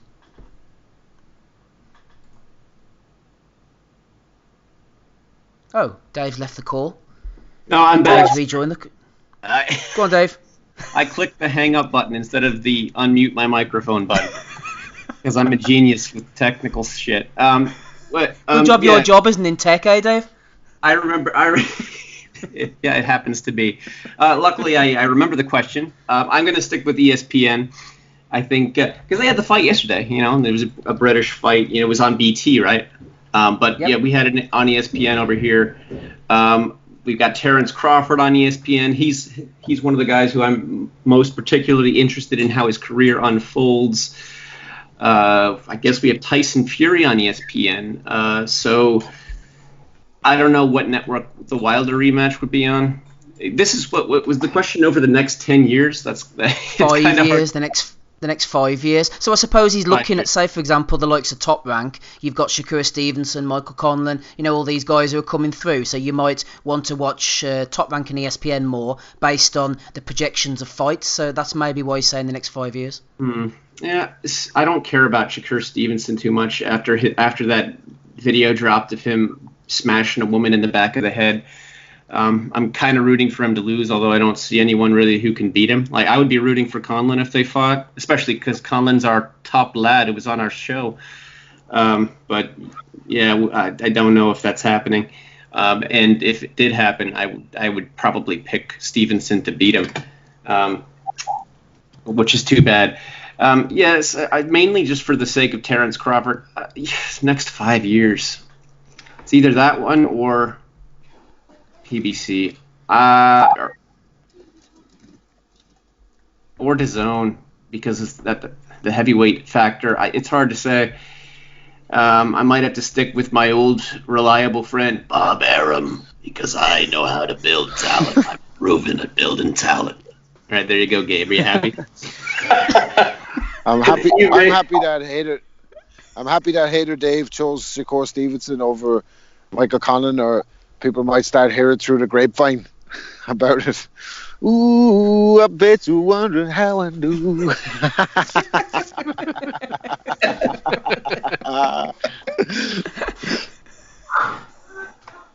So who did you go for in the end then, Dave? Sorry.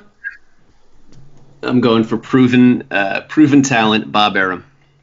ESPN. Proven talent. Yep. ESPN for Dave. Proven talent, Andy.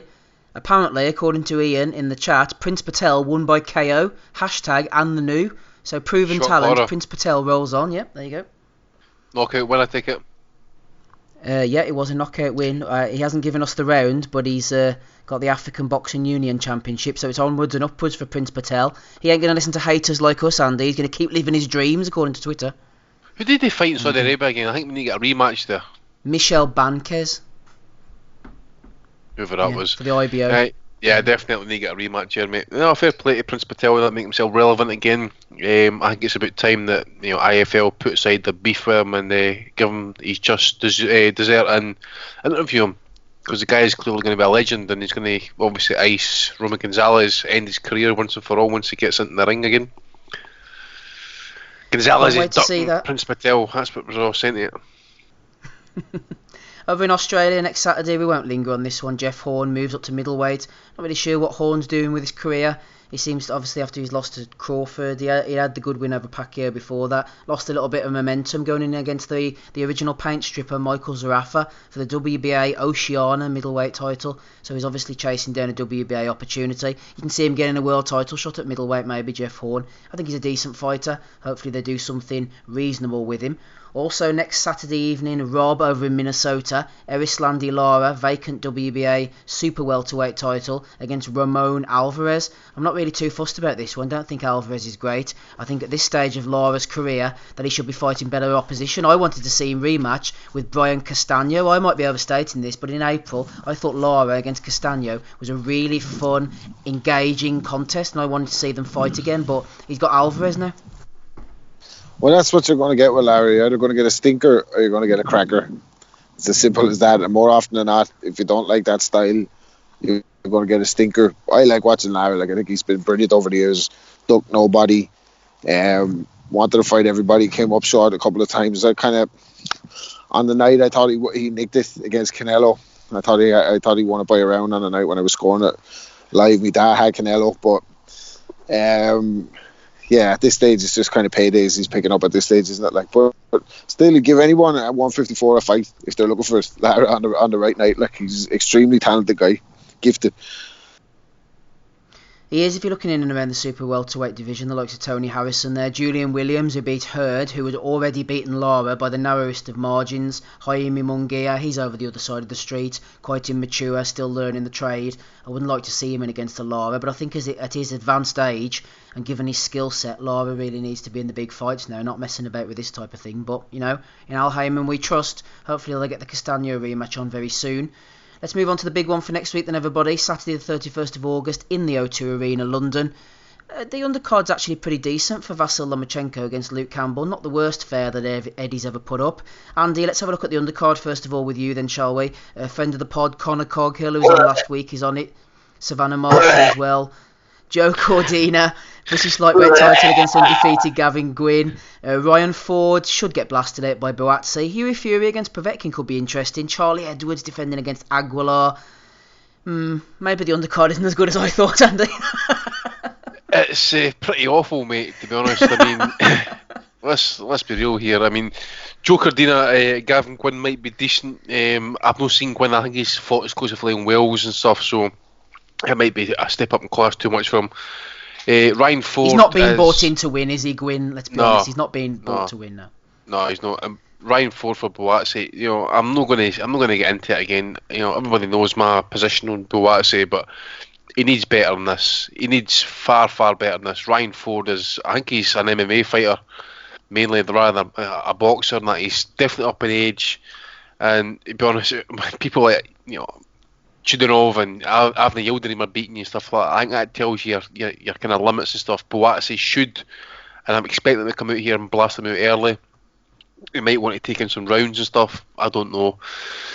I want to see him up at European level, Boatsi, if he's not going to fight any of the kind of British level guys and stuff like that. But it is what it is, and that I don't know if Joshua's got a kind of big say in his guy's career and stuff. I know he's kind of line with him and stuff, but I like to see him fight like Callum Johnson, for example. Obviously, Yar's new at the picture and that after that brave performance last night. Hosea Burton's never even. I don't even think that fight's even on the agenda. So It's just probably going to be another kind of 5-6 rounds for Boatse, and then he's probably just going to find the shot that's going to take him out and stuff. He is, as I say, a natural. He probably will do it. I'll say do it in 4 rounds or something. Fury Povetkin, again, well, it's Eddie's prerogative in that, what he wants to use, what fighters he wants to use and stuff. But I didn't care when I sit with this fight at all. Actually, I'm not talking about like the kind of past drug situation. I'm just kind of like talking about the fight itself. Where I didn't care what Povetkin's got left. I didn't know what kind of condition he's coming in. And Fury's Fury, man. Sometimes he can look great, and then he's like jab and hold, and he gets cut, and it just becomes an ugly fight and stuff. Like if he cuts the right hand loose more often than what he doesn't, then it might make it a decent fight. But I'm siding with Povetkin in this fight and stuff, because I still think he's to be respected. Left hook as his dynamite punch. We mentioned it against Joshua and stuff until he got stopped and that. He was giving Joshua problems. He even broke Joshua's nose, I think, in that fight with a left hook. So it might be a problem for Huey, I think. Again, it might be a simple fact is that it's a problem for 3-4 rounds, and then Huey takes over, jab, keeps it at distance, and maybe just throw a good few right hands in there for good measure and stuff. But I'll probably say Povetkin is going to knock him out early. If he doesn't knock him out early, then I'm going to say Fury does it on points, and that's the kind of intrigue of that fight for me, actually. So I don't know. I might be way off with that one. Yeah, Povetkin's success against Joshua was a little bit of a precursor for Ruiz's, wasn't it? That sort of fast flurries thrown with Joshua in and out, but he hadn't got the legs and the energy left in his career, Povetkin, to pull it through. But Fury, we always say, is a talented guy, but he doesn't let the right hand go enough. What about you, Dave? I'm interested to hear your thoughts. Hey to Dave Lowe back on this Alexander Povetkin Huey Fury fight. If Huey Fury were to beat Povetkin, what type of things would he be saying afterwards on the microphone, talking to Andy Clark? What would he put across to the viewers? Well, first of all, I can't pick Huey for the 3rd time in a row now. Again, in his 3rd step up, I picked him against Parker. I picked him against Pulev, and to be fair, he did pretty well against Parker. It wasn't quite shades of Ali, but he did all right. I'm not going to pick him here, even though I think this he could be catching Povetkin at the right time. For all I know, he could win, but I just don't. I'm not going to go out on a limb and say yes, he's going to do it. In the ring post fight, let's see. Does he sound like his cousin Tyson? Basically, I don't think I've ever heard him speak. He's not exactly the singing type, is he? He may need Tyson in there to do it for him. He needs Tyson's gravelly voice. We're both fighting men. I told you before the fight, we're both fighting men. We're the best at the heavyweight that Britain has to offer. Britain's ever offered. I can't think of anything else to say. You need to do the big stiff idiot. You need to do the big stiff idiot routine. You just fade to oblivion. With Saul Farah. I don't know what the relationship is like between the two right now, but hey, we could still see that fight that I talked about years ago, back when we had Peter on the podcast. I know that Peter and Tyson, they had some sort of rift. I don't know how deep it runs, but could the money ever be right to have Huey and Tyson fight each other? I mean, he's fighting fucking Otto Wallen.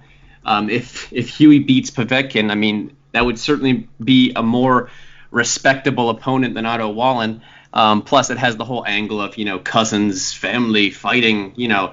It's sellable. I think we could see it happen.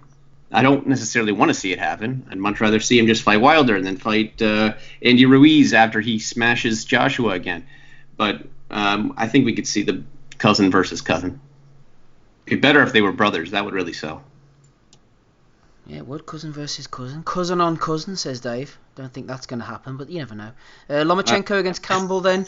One of the greats. That's just my latest Brazzers search history. Yeah. Maybe the professor has a DVD or something, Steve. Hi, maybe, yeah. Full on Targaryen. Right. Let's get on to the main event then, everybody. A chance to see Lomachenko in the flesh over in the UK. Ryan Deal, Gabe has thrown in a question for you. Hypothetical one, says Ryan. Not giving Luke Campbell much of a chance of beating Lomachenko next week, so I want to put this to the pod.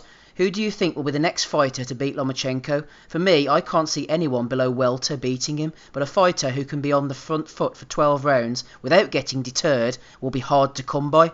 So what's going to beat Lomachenko then, Gabe? Is it going to be age? Is he going to be moving too far up in weight? Maybe it's Luke Campbell at the weekend. Are you a believer? I'm a believer in that it's not a complete walkover for Lomachenko. I'm not a believer in Campbell winning. I remember after he fought Linares, Eddie Hearn tweeted immediately, "Luke Campbell won that fight," with a little emoji and all that. He was very excited about it. He didn't win that fight. He won a couple rounds, and he made it awkward for Linares at times. I thought it was a pretty clear loss for him. And this is the man who stopped the Linares. Although, Linares has been absolutely brutalized since then by a much lower level of opposition. He's a brittle guy. He's been stopped in all his defeats, put it that way. Yeah. Luke Campbell does not seem like a brittle guy. He took some big shots off Linares. So I think he's going to hang in there. I think he's going to make things awkward. He's rangy. I remember him being about the height and length of Linares approximately. Is that about right? I haven't looked up the stats. No, Campbell's massive. Yeah, he'd be taller. It'd be bigger than Linares, Dave. Bigger than Linares. So yeah, that's going to give problem. That's going to pose some problems to Lomachenko. He doesn't have the punch power though, does he? No, he's never shown the punch power. He's shown the work rate though. The work rate's what got it done in his rematch with the French dude. I don't remember his name. Mendy, who beat him the first time. Beat his ass the first time, and I thought he was going to struggle with him more in the rematch. To be honest, it wasn't like a very aesthetically pleasing performance. He didn't land any clean punches. It wasn't like a beautiful schooling or anything. But he won it on work rate, and Mendy couldn't get it done. So I think I think he might pick up a few rounds here against Lomachenko. It's going to be like somewhat interesting, but I expect Loma to eventually win probably a sort of 118, 117 sort of decision. 118, 117 sounds like a Carl Froch scorecard, that, Dave. No, that's the card he gets. You twonk. Oh, my right, Rob. Let's get the verdict off you. I actually agree with Dave. I think Campbell's going to be tall enough, rangy enough, and awkward enough. Who's jumping in there on me? Who's attacking me from behind? Hey. Probably Donnie if it's from behind. Pick up the soap, baby. Someone was on me like a cat on a mouse there, Bob. Just me and you. Let's get focused. Campbell, yeah, I think he's going to be awkward, tall, rangy enough to give Lomachenko a few problems, but ultimately Lomachenko will win the fight, probably on points. I hear that Campbell has been sparring 3 boxers at once to prepare for Lomachenko. Is that the type of preparation you'd be recommending, Rob? Fuck off, like. Oh, fucking shut up, like. That just sounds so fucking stupid. But then again, if he goes and pulls it off, it'll be the greatest thing of all time, like. But I can't see it. I think Campbell's a right little fighter. I think he's brilliant. Like, I think he's a really, really talented guy. He is tall. He is going to give Lomachenko something different to look at. And I'd expect Lomachenko fully to go through the gears in this fight in every aspect of that. He might be, I wouldn't say trouble, but there might be some cagey rounds than you're used to seeing him when he takes time to maybe figure him out. But I know Lomachenko definitely respects Campbell. He's one of the few opponents that he actually gives him some props before the fight. Normally he just shows a kind of disdain, like I'm going to fucking destroy this guy. What are you asking me stupid questions for? But having said that, I fully expect him to destroy Campbell later on in the fight. I think he is going to stop him. Like, I think he's just on that run. Already had a shaky moment against Pajaz. Not shaky, but he didn't look as fluid against Pajaz, and he is probably coming to the end. But I think he's on such a run. He's just, everything just aligns when he gets in the ring and when he gets in the mood. Like, and I think that Campbell is the type of fighter to get him in the mood. And when he's in the mood, it's just, he's going to get you eventually. Like, he's just going to end up bewildering him. I think stopping him by the ninth round. Like, One person who does seem to be picking Campbell, Andy, he's been on a bit of a strange one lately. He's the recently retired George Groves. He's been all over the place tweeting about the fight, propping up the pay-per-view, saying click this link, and he's been telling everyone who'll listen, including newspapers and online digital outlets, that Campbell is going to shock the world. What's going on with George Groves at the moment? Has he got a horse in the race, so to speak?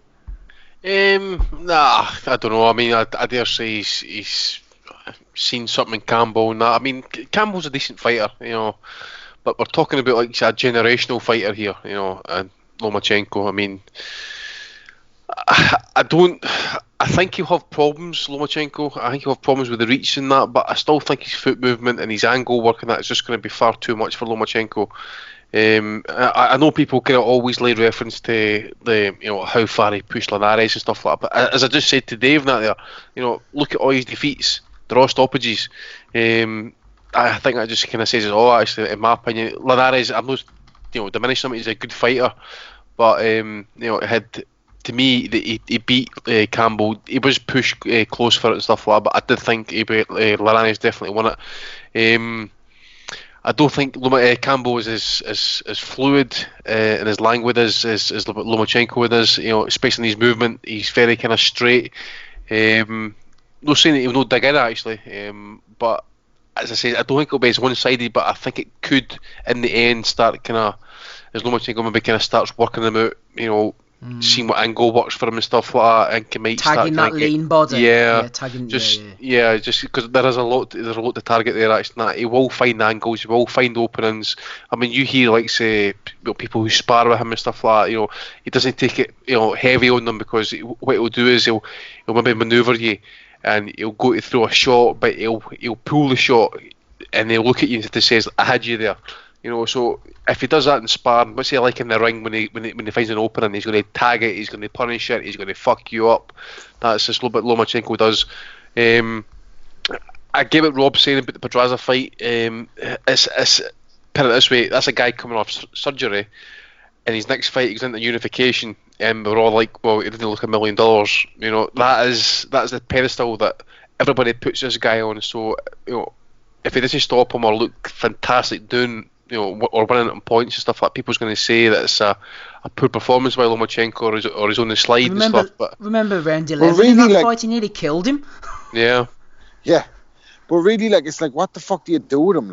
It's not any way detractive from Luke Campbell. It's just, what the fuck what's he supposed to do? The only two ways they've shown to beat him are Salido old man him, coming in purposely overweight and fucking fouled him for the whole night and lost the second half of the fight. Exactly. He learned from that.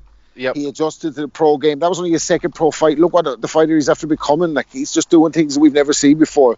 So, the only other way is timing him like Linares, and I don't think Campbell is as good as Linares. That showed when the two of them fought, and I just think there was a big goal for class. And then, anyway, you look at the way Lomachenko finished fucking Linares in the end, even though he was right in the fight, he dropped him. But, can you counter him? Even if you do drop him, you're going to lose all the other rounds anyway. Do you know what I mean? Unless you knock him out. It's just, how the fuck do you beat him? It's almost impossible for anyone in his weight class. Unless he gets all overnight, with the amount of fights he's had as an amateur. Unless he gets all overnight, that's really the only way you see him losing. All that said, the only thing I think Groves kind of sees in it is that he's, as you say, Steve, he's tall, he's rangy, he has got the size, he's got the reach on Lomachenko.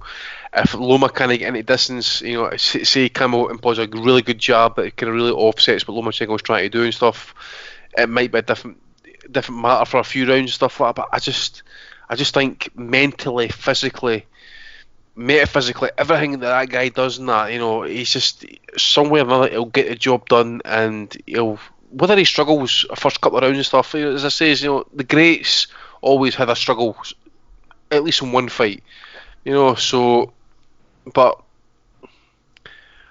I'm still on the fence at what my prediction is, if it's going to be a late stoppage or maybe on points, and if you're going to push me for it, I'm going to say a late stoppage on body shots. I'm going to go into body shots, actually. I think he might just start tagging him, pace, up through the gears, and then, just switch it about head, body, and then, what he did with, a kind of similar shot to what he did, you call him, Linares, with a sneaky left hand, straight to the pit of the stomach should be enough to kind of take Luke Campbell out. But I think it might be kind of rough going for a couple of rounds, especially early, as Loma then tries to kind of like look at the puzzle, so to speak, and then he'll step in and do the business. So I'm going to go 10th round stoppage via body shots for Lomachenko. Yeah, I'm starting to slide towards that myself, actually. If anyone in the chat wants to give us your predictions, then I'll read them out after we've spoken to Gabe. I've been saying Lomachenko quite wide on points, with Campbell giving him the odd issue in the first few rounds. But now I'm starting to think that it's going to be tough going, as Andy says, from about 10th onwards, maybe the 11th or 12th. Lomachenko, if he puts his foot on the gas, like he did against Pedraza, he could be getting rid of Luke Campbell. So I'm going to stick to points for the moment, but the 11th or 12th round are going to be hell for Campbell. I wouldn't be surprised if he doesn't get stopped, but I don't think he's going to get blasted out early. I would be surprised at that. Jason Chukwu is in the chat, everybody. Jason Chukwu is in the chat, giving Rob Kelly a bit of love. Why not? Gabe, any predictions from you on this Campbell-Lomachenko fight? Has Campbell got a chance? If he has, where will his where will it lie for him? What does he have to do to upset Lomachenko, Gabe? Well, I still really don't know exactly what I think about how he could win the fight. I mean, if he goes toe to toe with him and gets inside, it's his best shot. I feel like if he stays at mid range, he's not going to be quick enough to stand in front of him, obviously, which I think is a mistake to try to do. I feel like if he can keep it at range for any amount of time, he could be semi-successful there.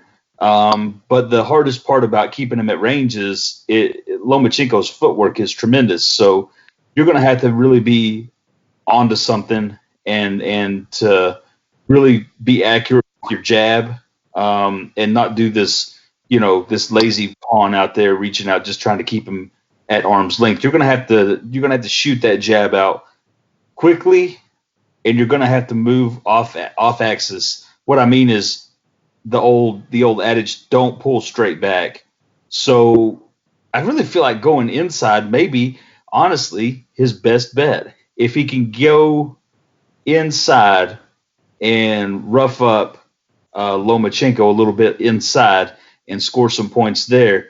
And then, I mean, I always think that whenever we watch fights, you see these guys that get stuck in this mindset of they're going to do this thing, and that's how they're going to win the fight. And you can't approach a Lomachenko that way. All these top fighters, you couldn't approach a Floyd Mayweather that way. Because if you figured out some way to work outside or mid-range, whenever you got figured out, they would make those adjustments. And the Lomachenko is going to do that. If he tries to keep it outside too much, it's not going to work. So he's going to have to mix it up. He's going to have to be willing to go inside and stay outside. I don't really feel like the mid-range is going to be where he's going to get his best work. I feel like if he goes mid, he's going to get hurt. So I think this fight is really, to me, what it comes down to is all about the range.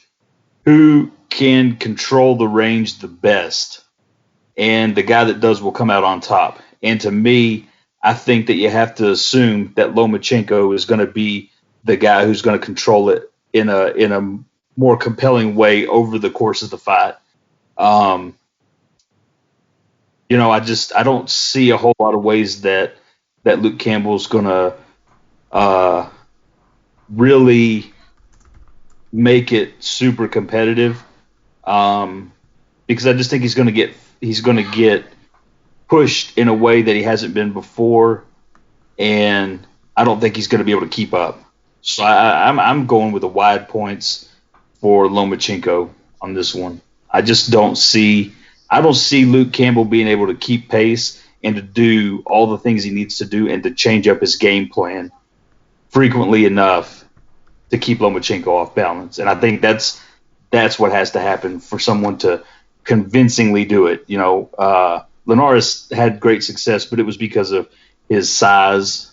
And he's honestly a tremendous, tremendous fighter. Not to say that Luke Campbell isn't, but I just think there's a different skill set there that doesn't translate well in terms of this fight being as competitive as Linares was. Yeah, Jason Chucker in the chat says Loma this year has done what Terence Crawford has done for the past 3 years, getting paid fighting bums. MB said these guys are so high level they could literally box any stance. On paper it's southpaw versus southpaw, but Campbell could switch. That's the guys in the chat getting stuck in there, so everybody seems to be unanimous in their decision that Lomachenko. When does Campbell fight orthodox? Yeah, I've never seen that now, to be honest. Yeah. But you never know, it could happen, Andy. Could surprise the world. Yeah, he could come out and do what Hagler did, first like 4 rounds against Leonard. Yeah, exactly. Shit the bed, completely shit the bed, and then fucking turn fucking southpaw and chase the fight for the next 6 rounds, Yeah, good old Marvin. Anyway, let's go on to Bellew of the Weeks, everybody. Then we shall finish up for the evening. Am I missing anything? Oh, I can't wait for Bellew's. Like, here we go. Here we fucking go. Let's get stuck in on the Bellew of the Weeks, everybody. KD, the BG, has been nominated by Boxing Bert 84, talking about Vladimir Klitschko. He was pillow-fisted, his fights were boring, and he also had been knocking out bums. He had no power, said KD. Alright then, Chris Crotty. I wouldn't like to take a punch on Vlad, that's all I'm saying. Chris Crotty has nominated Tundi. I'm getting the feeling this won't be the first or the last time we've heard from this gentleman. Tundi on IFL commentating before the fight, commenting even on the annals of history instead of the annals of history. There's Donny. Yard is going to go. Yard's going to go down in the 7-year annals. Well, he was fighting in the arse end of nowhere, Andy. Oh, I like that. The best the of brown male. Short notice. The brown male. Michael has been nominated by Luke Baker. If Kell Brook didn't break his eye socket against Triple G, he would have won the fight on points, in my opinion. Kyle Brooks has been nominated by Chris Taylor. If Dave Allen and Anthony Fowler get put on this Cheeseman Fitzgerald card, it could be the card of the year. Greg Cross has nominated Tyson Fury and Michelle Joy Phelps. Michelle says to Fury, what's your view on drugs in boxing? Fury says, it's a load of shit, not interested, no comment. I'll smash shit out of them drugs, or no drugs, coked up, or whatever. Nomination for the big con man, says Greg Cross. Chad Hogan, one of many nominations. Says the Femi fan, eh? Good old Greg. He's one of our Patreon top guys, Andy, so we're going to have to stick with him, give him a pat on the back. But the self-defense boxing casual. Come on, Greg. At least he puts Fury was full of shit. Fury was full of shit, though, wasn't he? In that interview. I never watched it. To be honest with you, never watched Fury's selling it the same way AJ was selling it. He's just more entertaining. That's all. Everything is just a persona with these guys. Like Wilder too. The 3 of them are fucking. Do you know what I mean? Although I do believe AJ might be legit crazy underneath the surface. Like I think that's fucking becoming more evident. Like as the weeks roll on, but we'll get to that. Like. Oh, I'd love that, Rob, if AJ went full on Riddick Bowe. I think he's not far off. Who was the guy the night after the Ruiz fight? Scouse guy came on the pod. He's a nice guy. Came on the call. And he said like Paul as well. He was alluding to like he was like AJ's gonna fucking do something bipolar in the next few years. Like it's gonna right. It's common. Like he may legitimately be a psychopath.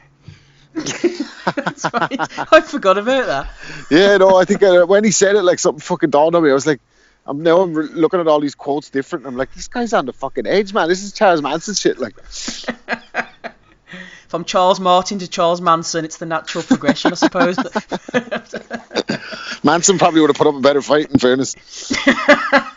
I still maintain that Prince Charles was stopped too early, man. Go and watch it, anybody who doesn't believe me. Anyway, back to Bellew of the Weeks. He was stopped too early. He didn't get done counting all his money yet. Chad Hogan has nominated Chris Socket. He's just replying to Sam Jones's tweet. Keep ruffling feathers along the way, Sam. People will get upset, but shows you're doing something right. You're the next Eddie Hearn. I don't know whether he means that as a compliment or not. Hugh Janus has nominated Bitcoin Boxing.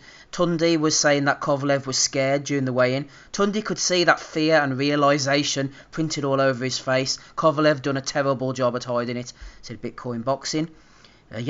Speculation from Bitcoin Boxing there. Chad Hogan has nominated MTK Global for giving themselves a pat on the back for Mike Coppinger's top 10 most powerful entities in boxing. Take Ames has nominated Tundi as well. This is going down in the annals of history.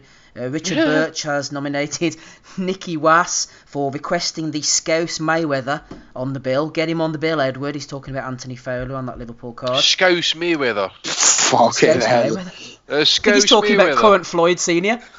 Get your double glazing windows, kidder. Call today. Imagine Floyd getting dropped by Scott Fitzgerald. I have a left hook to You never know. Could happen.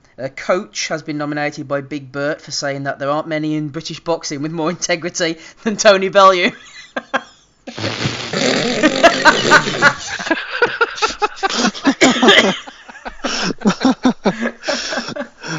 Let's do it right now, you fucking rat. I will die now. Pizza one was the best, wasn't it? The pizza one, talking at the opening of Papa John's Pizzas. I love that one, man. Oh, leave him alone. Just let him get out of the limelight. Fuck's I'm sake. willing Man, to die in that ring. I'm willing to die in that ring. We keep what on a bringing him back. fucking gift that keeps on giving, yeah. Aye. Chris Johnson has nominated Mark Williams, MBE, snooker legend Mark Williams. Eddie Hearn has to be the best boxing promoter ever. Now he's got Triple G. Hashtag, is there anyone he ain't got worth having? I think that hashtag could take off Mark. I think Mark Williams used to do a bit of boxing himself, actually, in the past. So I don't want to go in too tough on him. Toby Hines has nominated Pan-African for saying that AJ's comeback will be one of the best ever. Yeah, man, up there with Ali after 3 years out. Leonard after 5 years with one fight. Thumbs up. Toby Hines, cut in there, isn't buying it. Sam has nominated Bob Arum, who tweeted out his Twitter passcode, reset code. Maybe you should stay off the old Twitter there, Bob. I'm not sure if he got back, if he got back in or not. For anyone asking, it was QZ13. It reminded me of when Frank Warren thought he was in direct messenger with someone, and he's like, "Oh yeah, baby," and he tweeted it out. I thought it was an Asian Bob. He likes the Asians as well, Bob. Like him and Ali with the hairs and that in Manila. Who doesn't? Yeah. Where's Tommy, by the way? He's looking a bit kind of gone these days. Tommy's quit, man. Peter Quillen, he's always good value. He tweets it out randomly. Do you have to be a scientist to be a Scientologist? That's what Peter Quillen tweets. He's good value on Twitter. You should follow him. He's thick. His next fight's gonna have a good value. I know, by for the fucking shitter. Should tell him to go up to headquarters and ask that question, and he'll find out after they take a few million off him.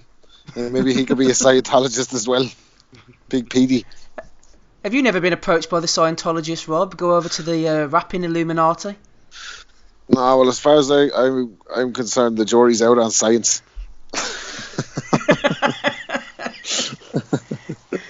Could get Tom Cruise in one of your videos. Anyway, Captain Chunk 17 has nominated the comments in Andy Ruiz's announcement for his fight coming up against Anthony Joshua. Kev Kilgallen isn't impressed by Lomachenko. The dude lost a fight, plus he's had less than 20 fights. He's good, but he ain't no Mayweather. That was Hamed who nominated him for that one. Chad has nominated Devin Haney. I have Yard to upset Kovalev, says Devin. Chad Hogan has nominated one that you guys might be interested in. Master Knowledge himself.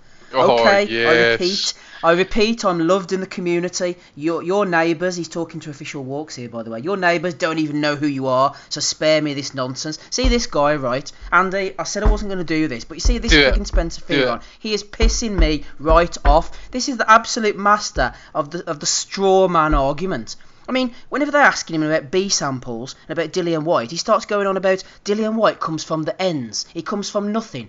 So, I mean, if you want to apply that to his comments on Sergei Kovalev about being a racist, which were legitimate but completely out of context, that's okay. Sergei Kovalev might be a racist, but he comes from nothing. He comes from the ends. You know, I mean, we're going to apply that to everything now. It's just absolute bullshit, man. Comes to the India bottle. He's arguing with Official Walks, this guy, and then he starts talking about he's loved in the community.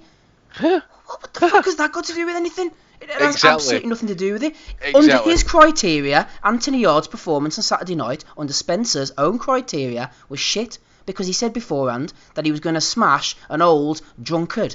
That's what he said. So for Yard to come out and play the recording in the cold light of day, well, we can't hear them, can we? I don't want to hear no excuses when he gets beat by this young, fresh lion because everyone's trying to think like, oh, but he's going into the lion's den.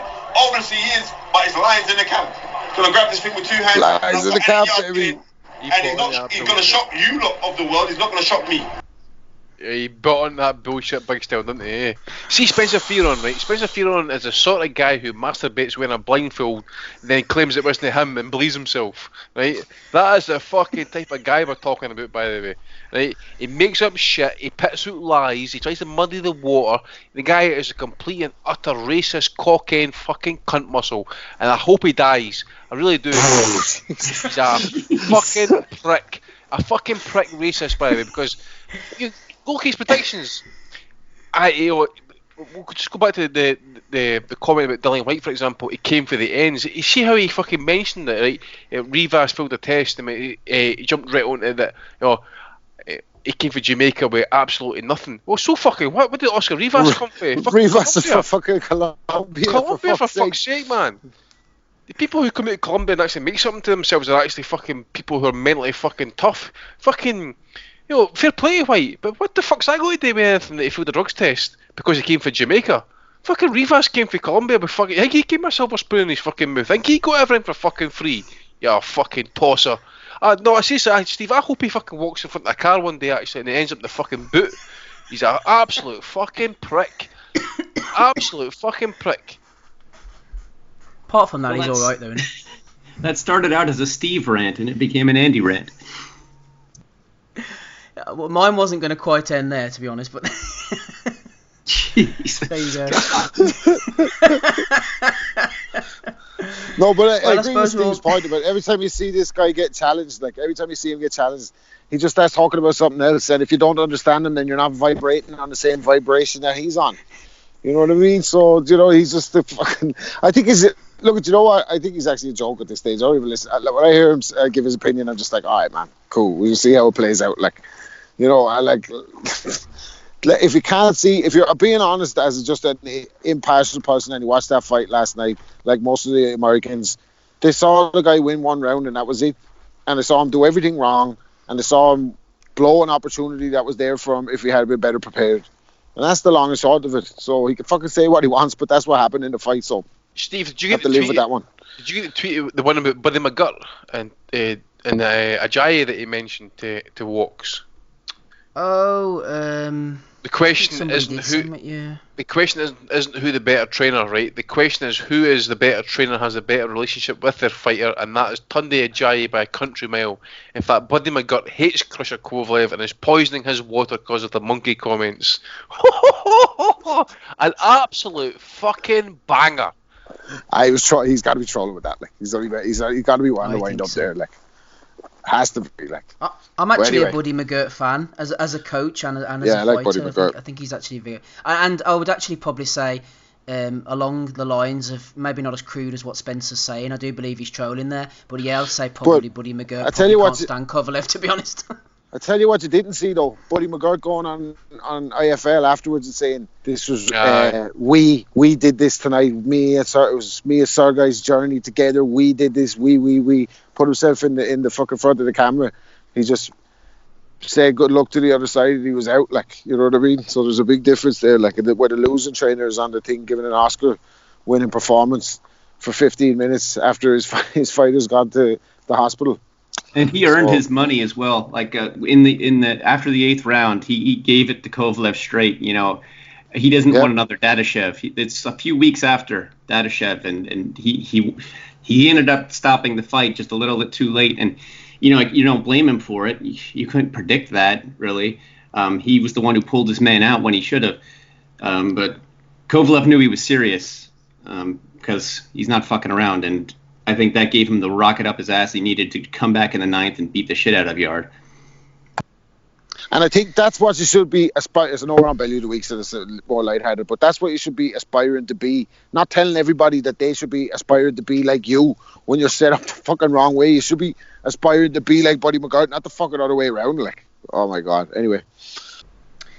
No, you're okay. Jason Chukwu is enjoying the rant. Maybe I should just chill out and not start worrying it. But I think there is a lack of integrity around things, especially things like PEDs and the contradictions. I know we laugh about them and all that, but at the end of the day, it's just just egregious, isn't it? And yeah, we're on Belly of the Week, so let's get on with the show. Chad Hogan has nominated Raging Babe for saying that Kovalev, I think she had Yard ahead at one point in the fight, coming up to the 9th round. Also, Lou DiBella gave Yard the first round. People seem to think he was doing pretty well.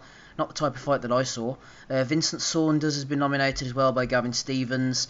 I think he was pretty much calling Lomachenko a bit of a bum. Greg Cross, Boxing Casual, nomination for BT for putting Tyson Fury versus Otto Wallin on pay-per-view. Ricky Cover Fan Gravel, fan_cover, has nominated Mike Coppinger for saying that Kovalev scored a big come-from-behind KO victory after absorbing tremendous amount of punishment in the 8th round. Also, this was a good one from Ricky. He nominated Joe Gallagher for suggesting that someone would cry because they met Callum Smith. Joe Gallagher put up on Instagram, he showed a picture of some guy getting his shirt signed by Callum Smith over in Mexico, I believe it was, and Joe said, real touching moment out here tonight when a fan of world champion Callum Smith, I'm sure there's plenty flying about Mexico, realised he was seeing the champ. He was totally overwhelmed and had tears of joy. Boxing, some sport that impacts and inspires people all over the world. I doubt very much that Callum Smith is having that type of effect on people across the world, but that's what Joe Gallagher seems to be implying. So Ricky has nominated that one. Viva Callum Smith. Okay. Turning up in the flipping slums of Mexico, and all the Callum Smith fans are coming out of the shacks to get their t-shirts signed. All right then, Joe. That's an L for Joe, or an El Perro if you're in Mexico.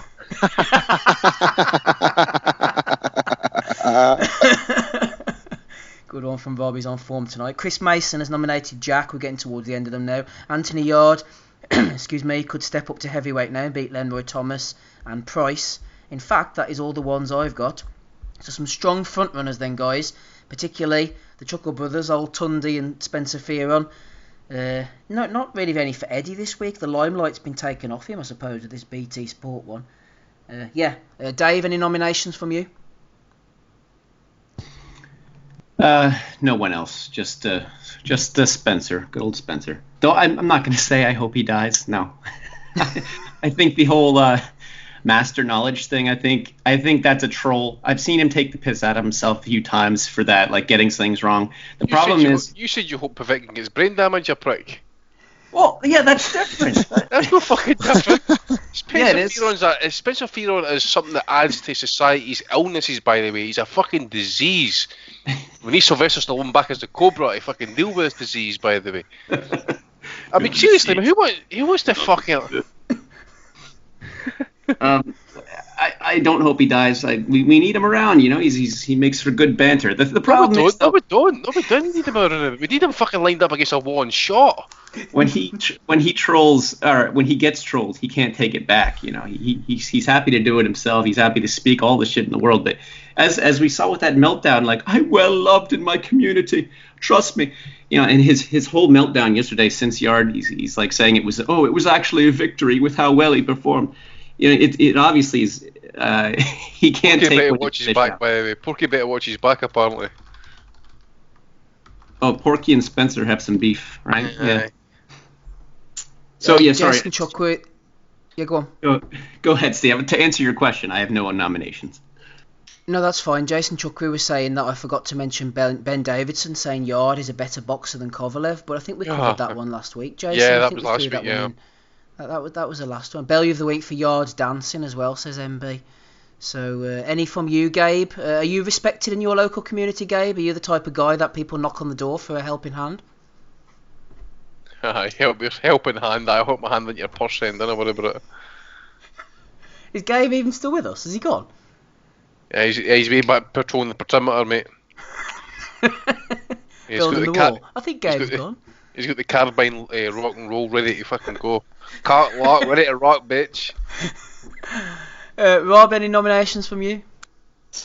Just the one of Amir in London, posing in London in an old-fashioned phone box for the gram. So he's outside the phone box with the phone out in his hand, looking over the London Bridge or something, saying, of all the cities I've visited in the world, London is one of the best or something.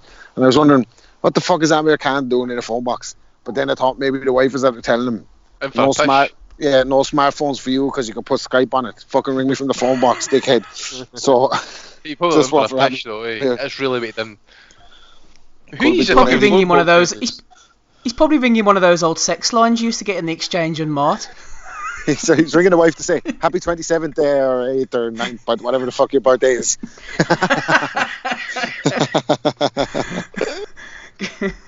Good old Amir. Yeah, that was a good nomination. I like Amir. He's a harmless simpleton, isn't he? So yeah, I'm gonna go for. Have we still got Gabe? I think Gabe's actually gone. I'm gonna go for fear on Rob, but I have cooled a little bit since Belly of the Week started because maybe he's just a bit of a troller and maybe I shouldn't take this thing so seriously. And It's get my just blood Sunday evening. I don't take him so seriously. Like I just laugh at what he says now. Like you know what I mean? I look at it, some of the YouTube stuff, and it gets me for a second. And I'm like, look at this guy though. Like what do we expect at this stage from him? That's the way he is. That's his whole persona. Like he's not.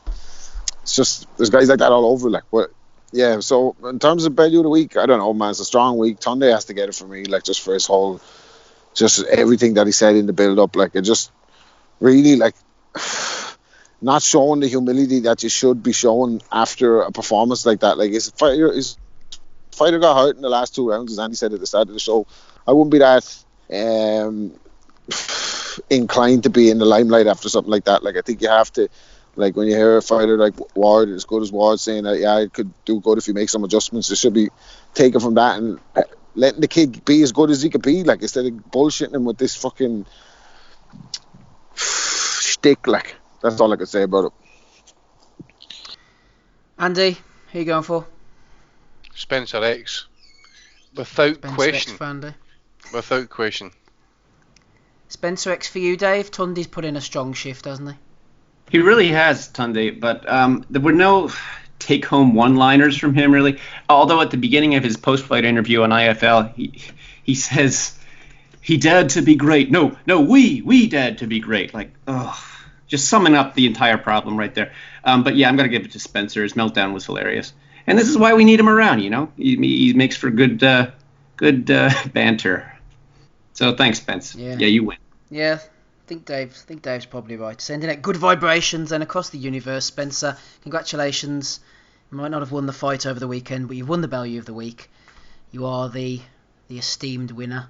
Yeah, sorry, just getting distracted there on Twitter. A few people are tweeting into us. Anything else then, guys, before we wrap up? Or shall we call episode 337 for what it is and get the hell out of here? Going once, going twice. Any final comments? Yeah, let's get back to the grapevine. Let's get back to the grapevine, says Andy. Andy Patterson there. Stalwart of the asylum, rapping Rob Kelly as well, hanging out in a field somewhere, joined us. Nice, clear, crisp line from Rob. Not sure where Gabe went. I think he was obviously pushing a body into the boot. He seemed to disappear there. Dave the hater low back jumped on anyway. Maybe we can get Donny back. Maybe we can get Tommy back one of these days. Maybe Kurt. Maybe Dangerous Dave. Forget about knows? Kurt, man. It's not happening. Yeah. It's not happening for Kurt, man. No chance. The pussy's too good. The shot. Shot to shit, current level James Toney. Anyway, let's get out of here. Thank you to everybody in the chat. Thank you to everybody who listens during the week on YouTube, Facebook, wherever the hell you are. We'll try and get on these new platforms, try and get iTunes back up and working as soon as we can. In the meantime, I've been Steve Welling. See you all again, same time, same place next week. Bye.